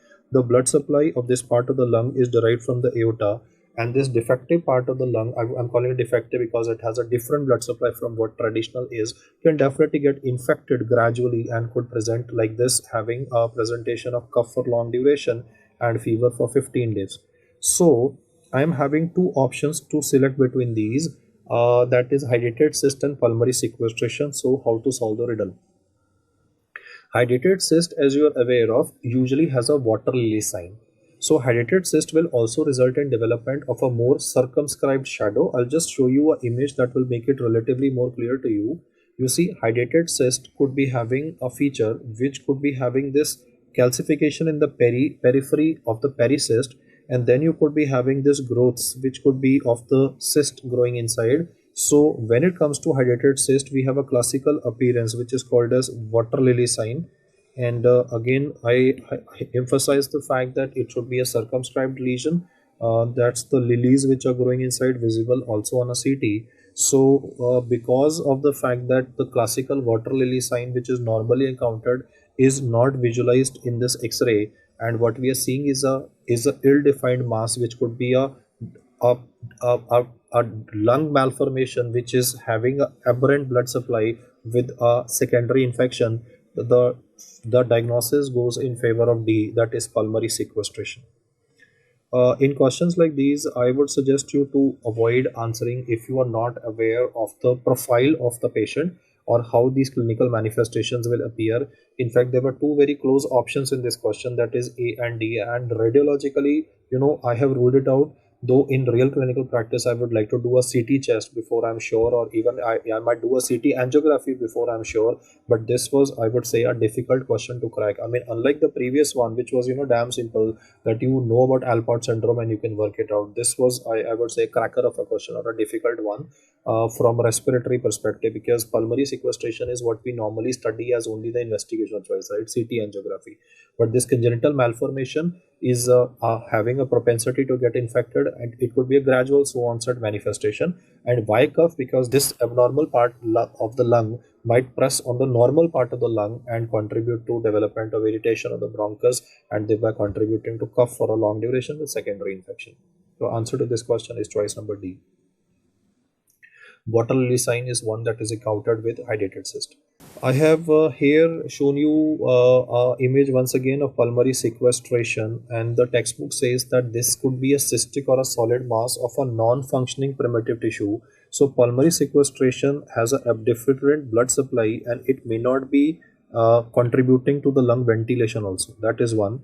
And therefore the chances of it getting infected would be relatively higher as compared to a functional lung. Because a ventilated lung, the immunity part would function relatively better. But if you are having a lung part which is non-functional, that means that whatever limited air is present there, that inside that area, because the normal defense mechanisms will also not function normally, so the chances of infection is relatively higher. I mean, any abnormality in any organ in the body, if it does not function properly, it's like it's not an asset, it's a liability for you, and that liability can anytime have a secondary infection. So this shadow, which initially looked to me like a consolidation, had this question simply said fever for few days and the presence of chills, rigors, breathlessness, and this is the image given, I would have thought in terms of consolidation as an answer. But considering the long history and also a child given in this question, we have to think in terms of a congenital lung malformation getting infected secondarily. So it's a congenital lung malformation, pulmonary sequestration as an answer to this question. Which is incorrect regarding the ABG sample? Normal pH cannot rule out acid-base disorder. That's perfectly fine, because you could be having a concomitant metabolic acidosis and alkalosis, so pH can be spuriously normal. Choose another site if modified ALANS test is negative. You see, you should be knowing of the fact what do you mean by a positive ALANS test and a negative ALANS test.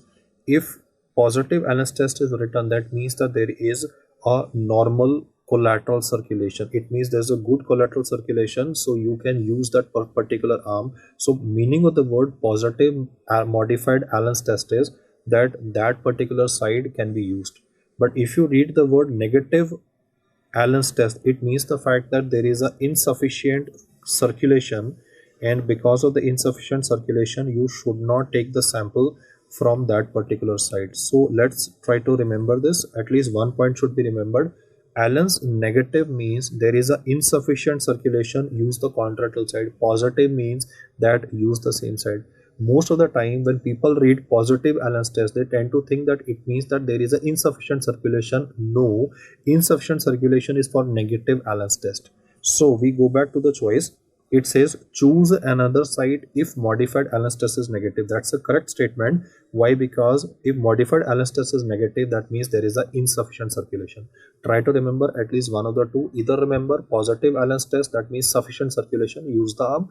If he says insufficient circulation, obviously negative ALANS test, then you have to use the alternative site. Add 0.5 ml of heparin to the syringe prior to use. You see guys, usually you need about a 3 ml syringe for taking an APG sample in an adult. 0.5 ml heparin would be just too much, because ideally we should use syringes which are having solid heparin, but obviously that is expensive. So in government hospitals we use liquid heparin. So what you're supposed to do is simply that you should fill up the syringe with heparin and flush it once, so that the inside the syringe is coated with heparin that can prevent the blood from clotting. If you add too much of heparin, it will result in factitious results, and in this case, because 0.5 ml is left behind in the syringe, the factitious results would be obtained with respect to both the values of carbon dioxide as well as bicarbonate. So that is a step that is not to be done. Radial artery is the preferred site is fine. So the answer to this question is choice number C. I am also giving you a reference from the WHO manual, which says the fact that when you do a ABG sampling, you are supposed to use either a 2 or a 3 ml syringe, either of the two. Do remember the fact that when you are using this syringe, the needle that you will attach to it would be a 23 gauge needle for the radial artery, or a 22 gauge artery for a brachial or femoral artery. Obviously, all air bubbles should be removed so that the chances of factitious PO2 values can be avoided. and the dead space in the syringe, is about zero point 0.1 ml. For a standard 2 ml syringe, the dead space is about zero point 0.1 ml. So I would say, like, for a 3 ml syringe, it would be like around about 0.2 ml or something lesser than that. What I'm trying to explain is that the dead space in the syringe is the one, that's the max amount of heparin that could be present in this present in the syringe, because the more heparin you add, it results in factitious results. So the amount of heparin that could be present in the syringe max could be about 0.1 to 0.2 ml. That's why, because the inside of the syringe will be coated with heparin. So obviously you are going to fill it from the vial, push it back, so that only the inside of the syringe is having heparin. And plastic syringes are obviously not recommended, primarily because the errors again increase with a plastic syringe. Nowadays, in Western countries, they are using lyophilized dried heparin. This lyophilized dried heparin is not available in our country, so that is why liquid heparin is still to be used, but that can contribute to errors in the values. So the answer to this question would be given as choice number C. Coming to the next question, he says all are true about the instrument given except. So you can once see a bone marrow biopsy needle here. A bone marrow biopsy is always done to identify any infiltrative disorder of the bone marrow or a fibrosis related to bone marrow or aplastic anemia. Choice number A says platelet count less than 40,000 is a contraindication. Well, thrombocytopenia is a contraindication for doing procedures like lumbar puncture, but thrombocytopenia is not a contraindication for bone marrow biopsy. Why? Because bone marrow biopsy is a diagnostic method. It will help you in identifying why the thrombocytopenia is actually present in the patient. So choice number A looks to be the answer to this question, but let's go ahead and read the other options. He says can be done in both prone and lateral position. So you know the fact that we can do the bone marrow biopsy from posterior superior iliac spine, or we can also use the iliac crest.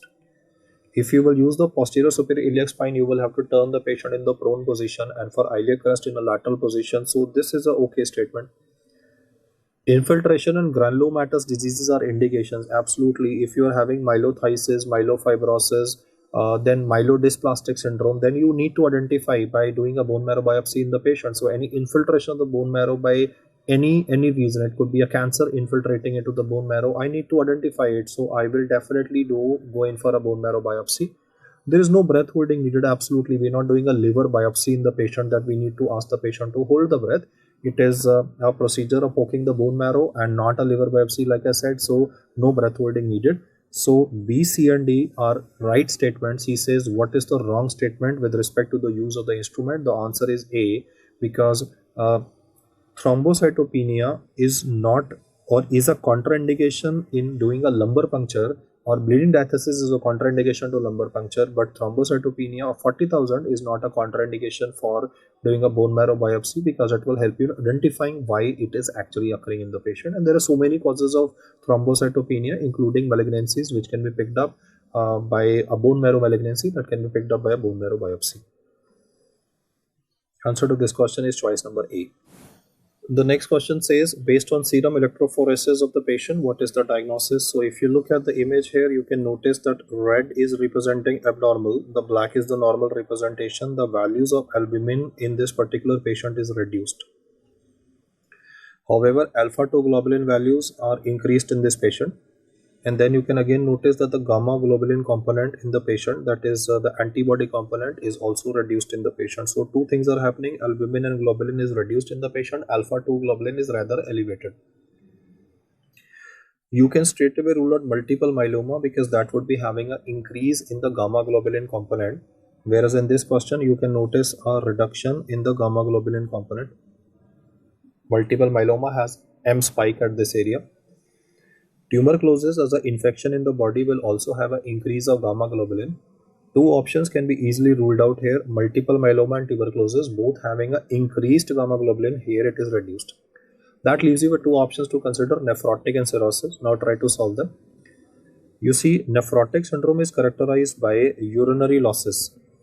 The urinary losses that will occur in this patient will be both of albumin and globulin, and the globulin reduction explains the fact that there would be a increase in infections in nephrotic syndrome, which we do read about. Incidence of pneumonia is more in nephrotic syndrome. In contrast, when I consider cirrhosis in a patient, Cirrhosis is a condition where the synthesis of albumin in the body will be significantly reduced. So I agree that yes, cirrhosis has less albumin, but then you have to understand the fact that gamma globulin, that is the antibodies, are destroyed in the liver. The site of catabolism of gamma globulin in the body is the liver, and if the liver is destroyed, then the catabolism of the antibodies will be reduced. If the catabolism of the antibody is reduced, the value of gamma globulin in the body will begin to rise because it will not be destroyed. So one of the features that you always notice in cirrhosis of the liver is that albumin is lesser, yes, due to less synthesis, but gamma globulin is increased. Why? Because it is not destroyed. So this question's answer cannot be cirrhosis because gamma globulin in the image is reduced. The answer to this question therefore is given as alpha, that is nephrotic syndrome, where alpha where gamma globulin and albumin both are reduced and alpha 2 is increased. Why? Because this is an acute phase reactant by the name of haptoglobin. I agree to the fact that haptoglobin plays a role in iron metabolism, but it is also acute phase reactant. And in nephrotic syndrome, we do have increase in acute phase reactants like haptoglobin and fibrinogen. Obviously, fibrinogen is not detected in this electrophoresis in this recording per se, but yeah, per se, fibrinogen is also acute phase reactant and is increased in nephrotic. If you look at the normal electrophoresis report, you can see albumin and globulin, gamma globulin at the extreme end, and in between them are alpha 1, alpha 2, and the beta proteins component. You would have read about these in your basic life sciences also. Alpha 1 antitrypsin is the alpha 1 component of the protein. Then alpha 2 is related to ceruloplasmin, haptoglobin, and haptoglobin is acute phase reactant. Transferrin, which plays a role in iron metabolism, is related to the beta component. So these are obviously the normal electrophoresis reports. Now let's look at some abnormalities. The question, if given to you, is having less albumin, like it is in this particular case, but is having an increase in the globulin component because the destruction is not taking place, the presentation is that of cirrhosis. However, in the question that is given to you, there is a reduction of albumin, there is a reduction of globulin, the gamma globulin component, and there is an increase in the alpha 2 component. So that tells you that this is a presentation of nephrotic syndrome. In contrast, if they give you an image in which there is an increase of alpha 1, alpha 2, then they could be increased in inflammatory response. So any acute inflammatory state could be having a development of increase in alpha 1 and alpha 2. So inflammation in the body due to any reason could be having a development of increase of alpha 1 alpha 2 in the body. In contrast, you can see if there is no gamma globulin, that means it could be immunodeficiency. There is no gamma globulin in this representation. It indicates immunodeficiency present in a patient. Last but not the least, you can see this, what is called as a church spire spike, or it is called as a M spike. So whenever you read about a M spike, you read about a church spire spike, that is obviously multiple myeloma. Obviously, there are other diagnostic criteria for multiple myeloma, including bone marrow biopsy, which is to be done. But then this is obviously a screening test, that is urinary or serum electrophoresis is a screening test for identification of multiple myeloma. So these are certain permutation combinations with respect to serum electrophoresis. And the answer to the question that was given in the exam would be given as nephrotic syndrome on the basis of the evidence that I have provided to you. Okay, coming to the next question, guys. He says, what is correct about pulmonary anthrax presentation? You are aware of the fact that this would be one of the potential bioterrorism tools in future and has been used in some countries like Syria, etc., to obviously kill mass population. And the unfortunate thing is that pulmonary anthrax, the spores which are ingested or inhaled by the person, they contribute to development of not a lobar pneumonia, but rather the presentation is that of hemorrhagic mediastinitis. So the presentation of the patient would be that of severe substernal chest pain. This would be associated with the development of hemoptysis. So you can understand that if there is a weapon which is delivering the spores of anthrax and the person is inhaling it, then mass casualties will occur not due to the explosion of the bomb, but because of these manifestations that I'm talking about. And this would be a horrible way of dying when the patient is spitting out blood, he's having substernal chest pain, he's bleeding into his mediastinum. So the manifestations of pulmonary anthrax is hemorrhagic mediastinitis, and that is why it's a bioterrorism. Rather, a category A bioterrorism tool is anthrax force.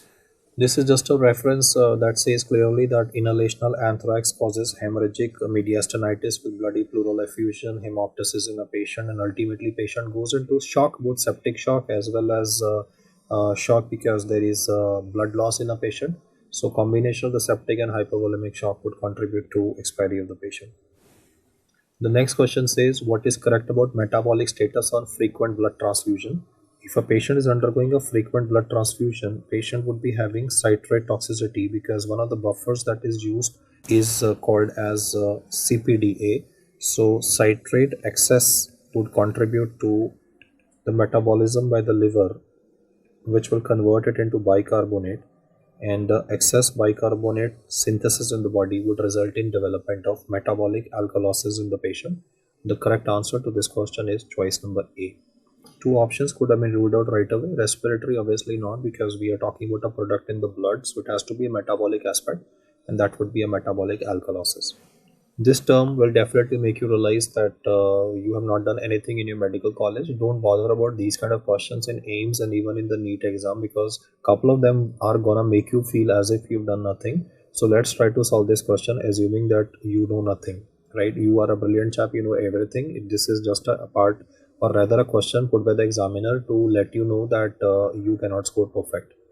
Cilio means that there is cilia, obviously. Cytothoria. So cyto would mean that there would be some kind of structural damage to the cilia. So let's look at the possibilities here. Situs inversus is a manifestation of Cartenegger syndrome. So they are both, I would say, different sides of the same coin. That is, Cartenegger has presentation of situs inversus, and this condition usually has immotile cilia. And I can at least say that whenever you have studied the literature of Cartenegger syndrome, you would have read about defective dynein arm, you would have read about the motility defect occurring in the patient, but you would have not read about such kind of a term by the name of ciliocytophoria. So they look like an unlikely answer. That leaves you with two options to consider, and it could go anyway. So I would like you to leave a question like this. Ciliocytophoria, guys, technically means destruction of the cilia post a viral infection. Usually the cilia have a very characteristic appearance. They beat in the same direction like in the lungs. Their function is to keep the lungs clean, but then post a viral infection the cilia are destroyed. So you can see the loss of morphology of the cilia, and then you can see even the fragmentation of the cilia into the two. So the destruction of the cilia that occurs with a viral infection has this terminology being used that is called as ciliocytophoria. So when you rule out options, sometimes you may not be having any clue to the diagnosis of a question. So it's a good idea to let these questions go, because you would still get about, I would say, 30 to 40 odd questions about which you get impression as if I have not done anything in medical school. And it's a good idea to leave them, because I know that a lot of experts are gonna say like do 280, 290. That gives you a pseudo confidence that I've done okay so many questions, and lots of, I'm talking about average students, right? I'm not talking about toppers, guys. For average student, whenever you are in a doubt, I would like you to let that question go like this one. And second, if you are rather doing questions just assuming that this is an answer, that again goes wrong. I mean, if you're taking a chance of 25%, 50%, that really does not make any sense. So if I was you, I would let this question go. The answer to this question is choice number C. The next question says, choose the correct answer or answers for juvenile myoclonic epilepsy. Valproate is contraindicated. No, valproate is used for juvenile myoclonic epilepsy. So this is definitely not a correct answer. Lamotrigine can be given. Yes. Use of only benzodiazepines can cure juvenile myoclonic epilepsy. Absolutely not, because clobazam, which is a benzodiazepine, they can be used as an adjunctive therapy to manage juvenile myoclonic epilepsy, but that is not that only benzodiazepine will cure the patient. Polygenic inheritance is a correct statement. So two things are correct here. Lamotrigine can be used and polygenic inheritance, but choice number A and C are grossly wrong statements. The next one says, post administration of antibiotic, a patient is having facial puffiness, rash, hypotension, breathing difficulty. I straight away know that post antibiotic, if a patient is having all of this, it simply tells me patient is developing anaphylaxis, and for anaphylaxis I need to be spot on. I need to use undiluted adrenaline. Mark my words, this is not the kind of a question that should be allowed to ever go wrong, because anaphylactic shock is something that you have to handle maybe so many times in your career, because every time your nurse will give an antibiotic or your nurse would give a vaccine to a child, anaphylactic shock can occur. And for anaphylactic shock, we don't have time to dilute. We give undiluted adrenaline, that is the ampule, the glass ampule that's available. You will break that ampule and load adrenaline in the syringe, 1 ml, and out of that half of it, 0.5 ml, can be injected into any muscle that is available. You don't need to inject in the same arm in which you gave the antibiotic. You gave ceftriaxone in the right arm or in the left arm, you don't need to inject it in the same arm. It could be in the any exposed muscle you can inject adrenaline, and this has to be given spot on. Anaphylaxis causes death due to laryngeal edema, and once laryngeal edema will develop, it will be impossible for you to intubate the patient. So whatever has to be done right now, and the dose of adrenaline that is used is undiluted, 0.5 ml of undiluted adrenaline to be given intramuscularly to the patient. The answer to this question is A. Which of the following is benefited the most by 23 valent pneumococcal vaccine? Recurrent otitis media, yeah, otitis media can be seen with pneumococcus, but we don't give the vaccine for mainly otitis media, we give it for preventing pneumonia. So I'm ruling out option number A. Cystic fibrosis patients will definitely have episodes of recurrent pneumonia, but you would have noticed that mostly the recurrent pneumonia episodes that occur in cystic fibrosis are by Pseudomonas and secondly by Burkholderia cepacia, and this vaccine will obviously not give protection against those. So I'm ruling out option number B, considering the bacteriological profile is different. That leaves me with the remaining two options to consider. Sickle cell anemia, yeah, because there is a autosplenectomy, and you know that spleen protects us from capsulated organisms like pneumococcus and meningococcus. So yes, it makes sense that the susceptibility to capsulated organisms infection, that is pneumococcus is a capsulated organism, that susceptibility to that capsulated organism has definitely to be reduced by the usage of this vaccine. Choice number D is child less than 2 years of age. Well, children less than 2 years of age, we use a 13 valent vaccine and not a 23 valent vaccine. That is the basic point of this question, that you should be knowing that pneumococcal conjugate vaccine, the 13 valent vaccine that is used is for PCV13, that is used is mainly for children less than 2 years of age. So therefore the answer to this question will be given as choice number C. The question says which of the following cannula is used in a patient with severe dehydration and diarrhea. So for a patient who's having severe dehydration, that means patient will be in shock. So we will have to use a wide bore cannula for the patient, and the wide bore cannula that we will be using in the patient would be a gray cannula.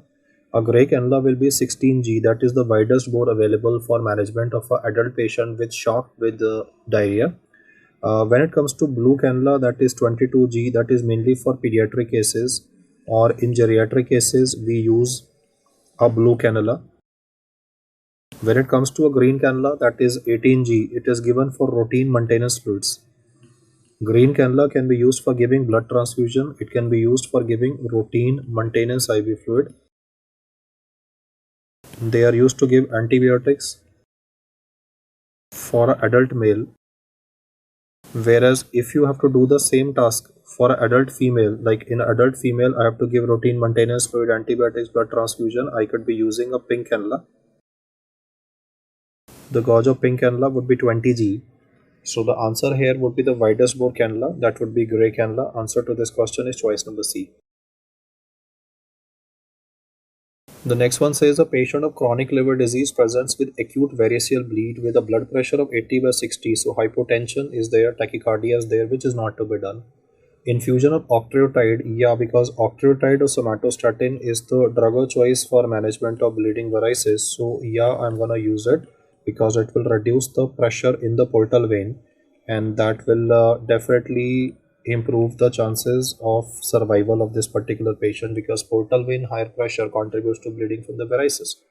Endoscopy obviously need to do, because in this patient once the bleed will be controlled, I will be doing an endoscopy with sclerotherapy to prevent a recurrence of the bleeding in the patient. So option number B is definitely on. Packed RBCs, yeah, because he's had blood loss. So to manage the hypovolemic shock, the hypoxia, the metabolic acidosis, I need to give packed RBCs to the patient. That leaves me with only one option, which is the answer to this question. Platelet transfusion has no role. I mean, if he was talking about fresh frozen plasma, it still makes sense because patients of chronic liver disease could be having a coagulopathy. So coagulopathy means that there is a diminished prothrombin time with respect to damage in the liver. So FFP, it still makes sense because patients with liver disease, especially portal hypertension patients having decompensated cirrhosis, for coagulation defect, we might be requiring FFP, but definitely we don't require platelets for patients having bleeding varices. So this is an easy pickup. Moving to the next question, what is the insensible volume loss per day? Well, I've discussed that in the kidney section. If you listen to the acute kidney injury management part, I've talked about this here, that the insensible volume loss can oscillate between something like 600 to 800 ml per day. The reason for the difference in the losses would be that if the patient is in air conditioned ward, then sweating will not happen. If the air conditioning is not there, then the sweating would also happen. So insensible losses are in the form of water vapor loss, that is during breathing, during talking, like I am talking before you, I'm losing water from my body due to evaporative losses from my respiratory system. Then are obviously the losses in the stool, and then is obviously losses with respect to sweat. But as I said, if the patient is in the air conditioned ward, the sweat may not be there. So the main insensible volume loss per day is breathing and stool, and sweat is definitely depending on air conditioning. So the answer to this would be D, that is 600 to 800 ml per day. ABCD mnemonic is used for which disease? The answer to this is to be given as melanoma. Though this is covered under surgery section, I just decided to keep this question because it was a very interesting one. And I mean, ABCD is something that we normally use in resuscitation protocols, CAB or ABC, and the older ones. But this ABCD mnemonic is for melanoma. I mean, I remember it from my UG days when we used to read Bailey. So I thought I'll just keep it here for you. The next one says pegloticase is used for management of. That's a straightforward one again. The answer to this would be chronic gout. This would help you in reducing the levels of uric acid. And the remaining of them are very dummy choices. You can listen to the gout discussion that I have taken in the routine app, and you can listen to the drugs that we use. So pegloticase is used in chronic gout. That's an easy one. Leading cause of Addison disease. Now guys, leading cause of Addison disease is in India tuberculosis, but on a global basis the answer would be given as autoimmunity. The answer to this question is given as choice number D. These are fact-based questions that have kept in the end of the discussion because they do not require any too much of logic. It's just a fact that you have said. And if you listen to the Addison disease lecture, that's the first thing that I've said. Then in Addison disease in India, it is TB. The global basis is autoimmunity is the answer. Autoimmune destruction. Adrenalitis is the reason for Addison disease in a patient. The answer to this question is D. Autoimmunity is blamed for type 1 diabetes. Autoimmunity is based for LADA, that is 1.5 diabetes, and autoimmunity is based also for development of hypoparathyroidism. Obviously, one of the causes of hypoparathyroidism can be surgical resection of the parathyroid gland, but autoimmunity is a leading cause related to current situation where we nowadays don't do a parathyroid resection. You know that parathyroid reimplantation is done in the body, so hypoparathyroidism is now primarily due to autoimmunity. And then is obviously Addison disease. So these are a couple of autoimmune diseases which have been discussed in endocrinology section and are related to autoimmunity. The answer to this question is D. Which of the following is not used in heart failure? You see, sacubitril is the preferred drug to be used in patients of heart failure with preserved ejection fraction, and it is also used in patients of chronic heart failure. Those patients of heart failure with reduced ejection fraction also, sacubitril is being used. Sacubitril is a molecule that inhibits the degradation of BNP and promotes natriuresis. So if you lose water from the body, that is good because loss of water from the body and salt will reduce the load on the heart. Trimetazidine is used in patients of chronic stable angina. It is not used in heart failure. Metoprolol is used in heart failure because it will reduce the heart rate, it will reduce the oxygen consumption of the heart. Before sacubitril came in, metoprolol was the #1 drug to be used in heart failure with preserved ejection fraction, but now it is sacubitril for heart failure with preserved ejection fraction. Natriuresis is a function of nesiritide. It is used in acute pulmonary edema. Nesiritide can be used in acute decompensated heart failure. It can be given in the form of an intravenous format or intravenous infusion. And ADCHF, that is acute decompensated congestive heart failure, where there would be acute pulmonary edema in a patient, intravenous nesiritide can be used. So the drug that is not used for management of heart failure is trimetazidine. That is choice number B is the answer to this question. Now we come to the assertion and the reasoning part. A old man with brain hemorrhage and coma needs intubation. Absolutely yes, because any patient in coma, the airway defense mechanism is definitely reduced. So you definitely need to secure the airway in the patient, and therefore intubation is required. Almost half of the patients after stroke develop sleep apnea. Yeah, they would be having a development of central sleep apnea. You see, if you remember that in patients of stroke, there would be raised ICP, and raised ICP will contribute to chain strokes breathing. So when it comes to chain strokes breathing in a patient, you will notice that in chain strokes breathing, you would be having a period of hypoventilation, apnea, hyperventilation for few breaths, then again hypoventilation, apnea, and hyperventilation. You all know the sequence: hypo, apnea, hyper, hypo, apnea, hyper. So chain strokes breathing is called as periodic breathing, and you do have apneic episodes, that is central apneic episodes with respect to raised ICT. So assertion and reasoning both are correct statements, but both of them are not related to each other.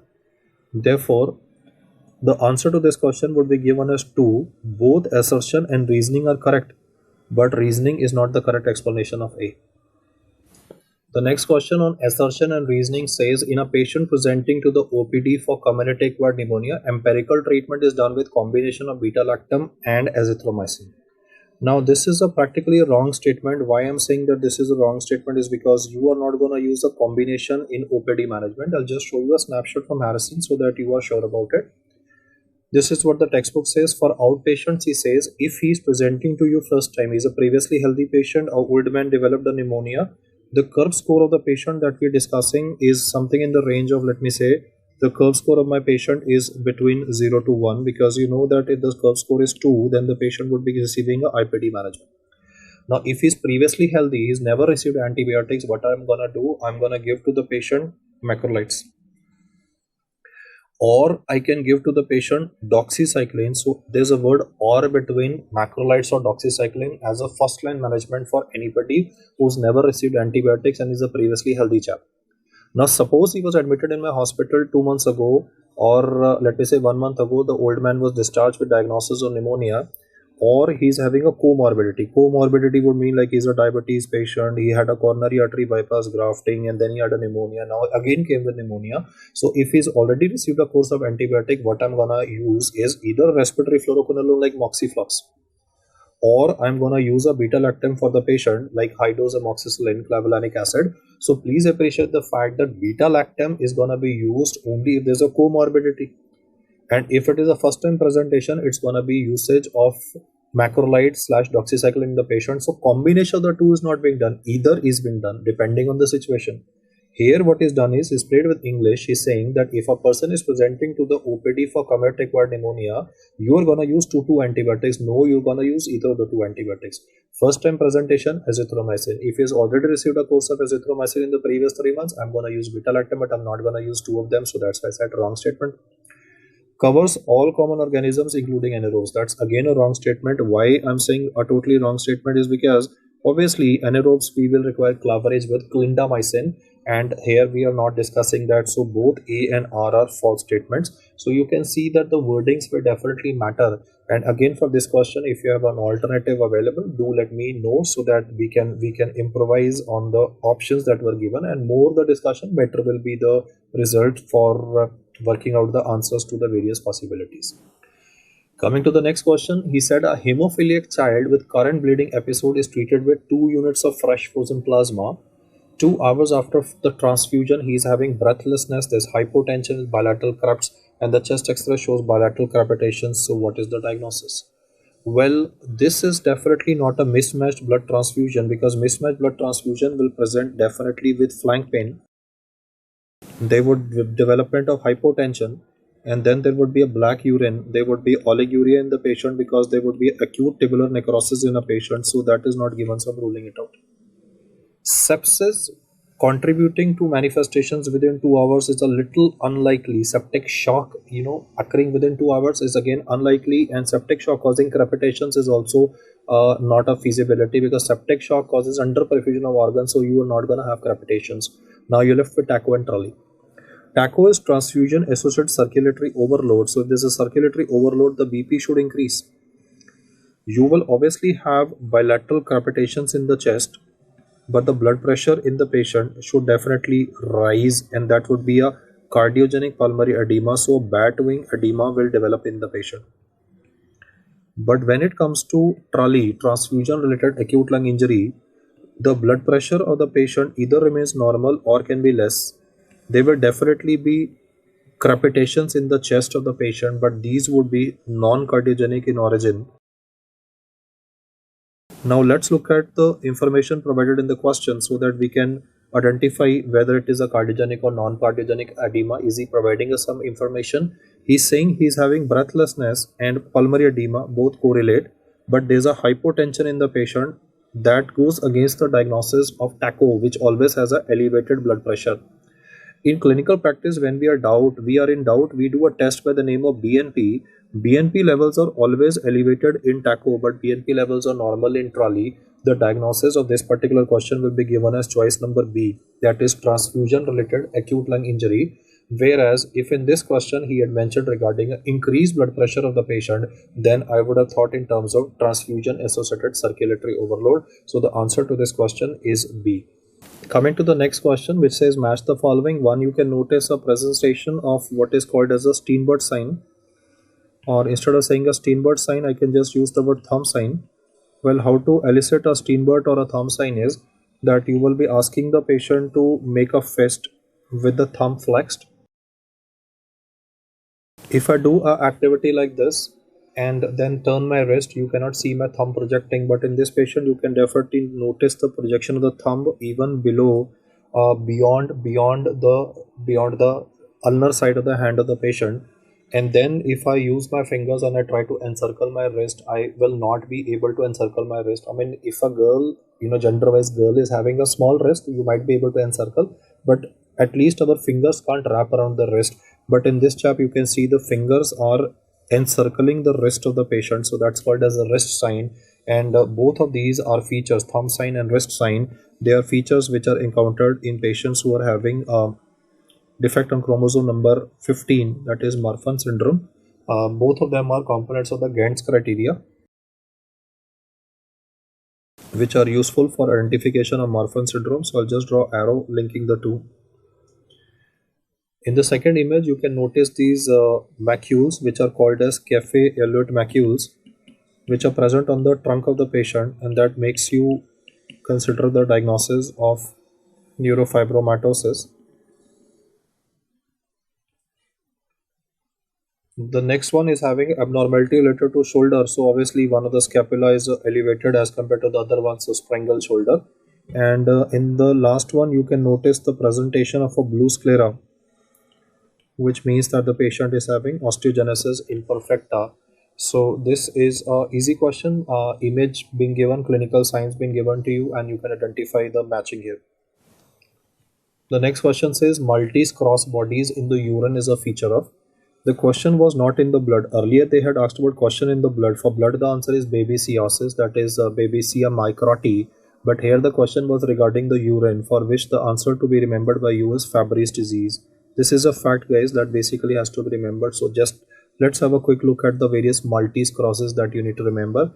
One, you need to remember Maltese cross in a peripheral smear. So if they give you a blood smear in which inside the RBCs you are able to see this parasite which is in a cross format. I mean, the differentiation is given from malaria. So you can see the parasite in a crossed appearance like this. That's a feature of Babesia. In contrast, if you are having Maltese cross appearance in the urine, that would be Fabry's disease. And if it is for CSF, then the answer would be cryptococcosis. So three Maltese cross to be remembered: CSF, peripheral smear, and urine. These are fact-based questions which are to be remembered. Cryptococcus. Another question for cryptococcus that we discussed was beta-1,3 glucan test. Then peripheral smear is Babesia microti. And for urine to be remembered is Fabry's. That would be having angiokeratomas. You can read more about Fabry's disease from biochemistry. These are the details that I would like you to remember. So thank you so much for listening, guys, and keep working, keep hammering. The wall will definitely break. I want you to keep your motivation levels up, keep yourself pumped up all the time, and keep reading. I mean, knowledge is something which is learned every day. We learn new facts every day. So don't bother about, that I did not know this or I did not know this. Silly mistakes are not to be made in the exam. Don't let the easy ones go. Don't let the fat ones go. And as far as the difficult ones are concerned, I said 30 to 40 are definitely gonna be really, I would say, shaking you to the core, that whatever done in 5 years in a medical school, they are deliberately to put in the exam to satisfy the, I would say, the ego of the examiner, because they obviously want to prove themselves that they're superior to you. Let them do that. I absolutely have no issues with that. But yeah, those questions where you are able to narrow down to two choices, again you need to decide, because lots of time you just say, okay, I'm narrowed down to two, so let me answer. It's a controlled guessing. So what I mean by controlled is that you should have some sort of insight into that question. If you don't have insight into that question, let it go. And I assure you the fact that being overtly aggressive and overtly neutral both contribute to problems. So it's a mediocre approach that you need to remember. And I am talking about obviously average students who put in like 6 months, 8 months into preparation, and they can come out with good ranks. So thank you so much for watching, guys, and keep the tempo on.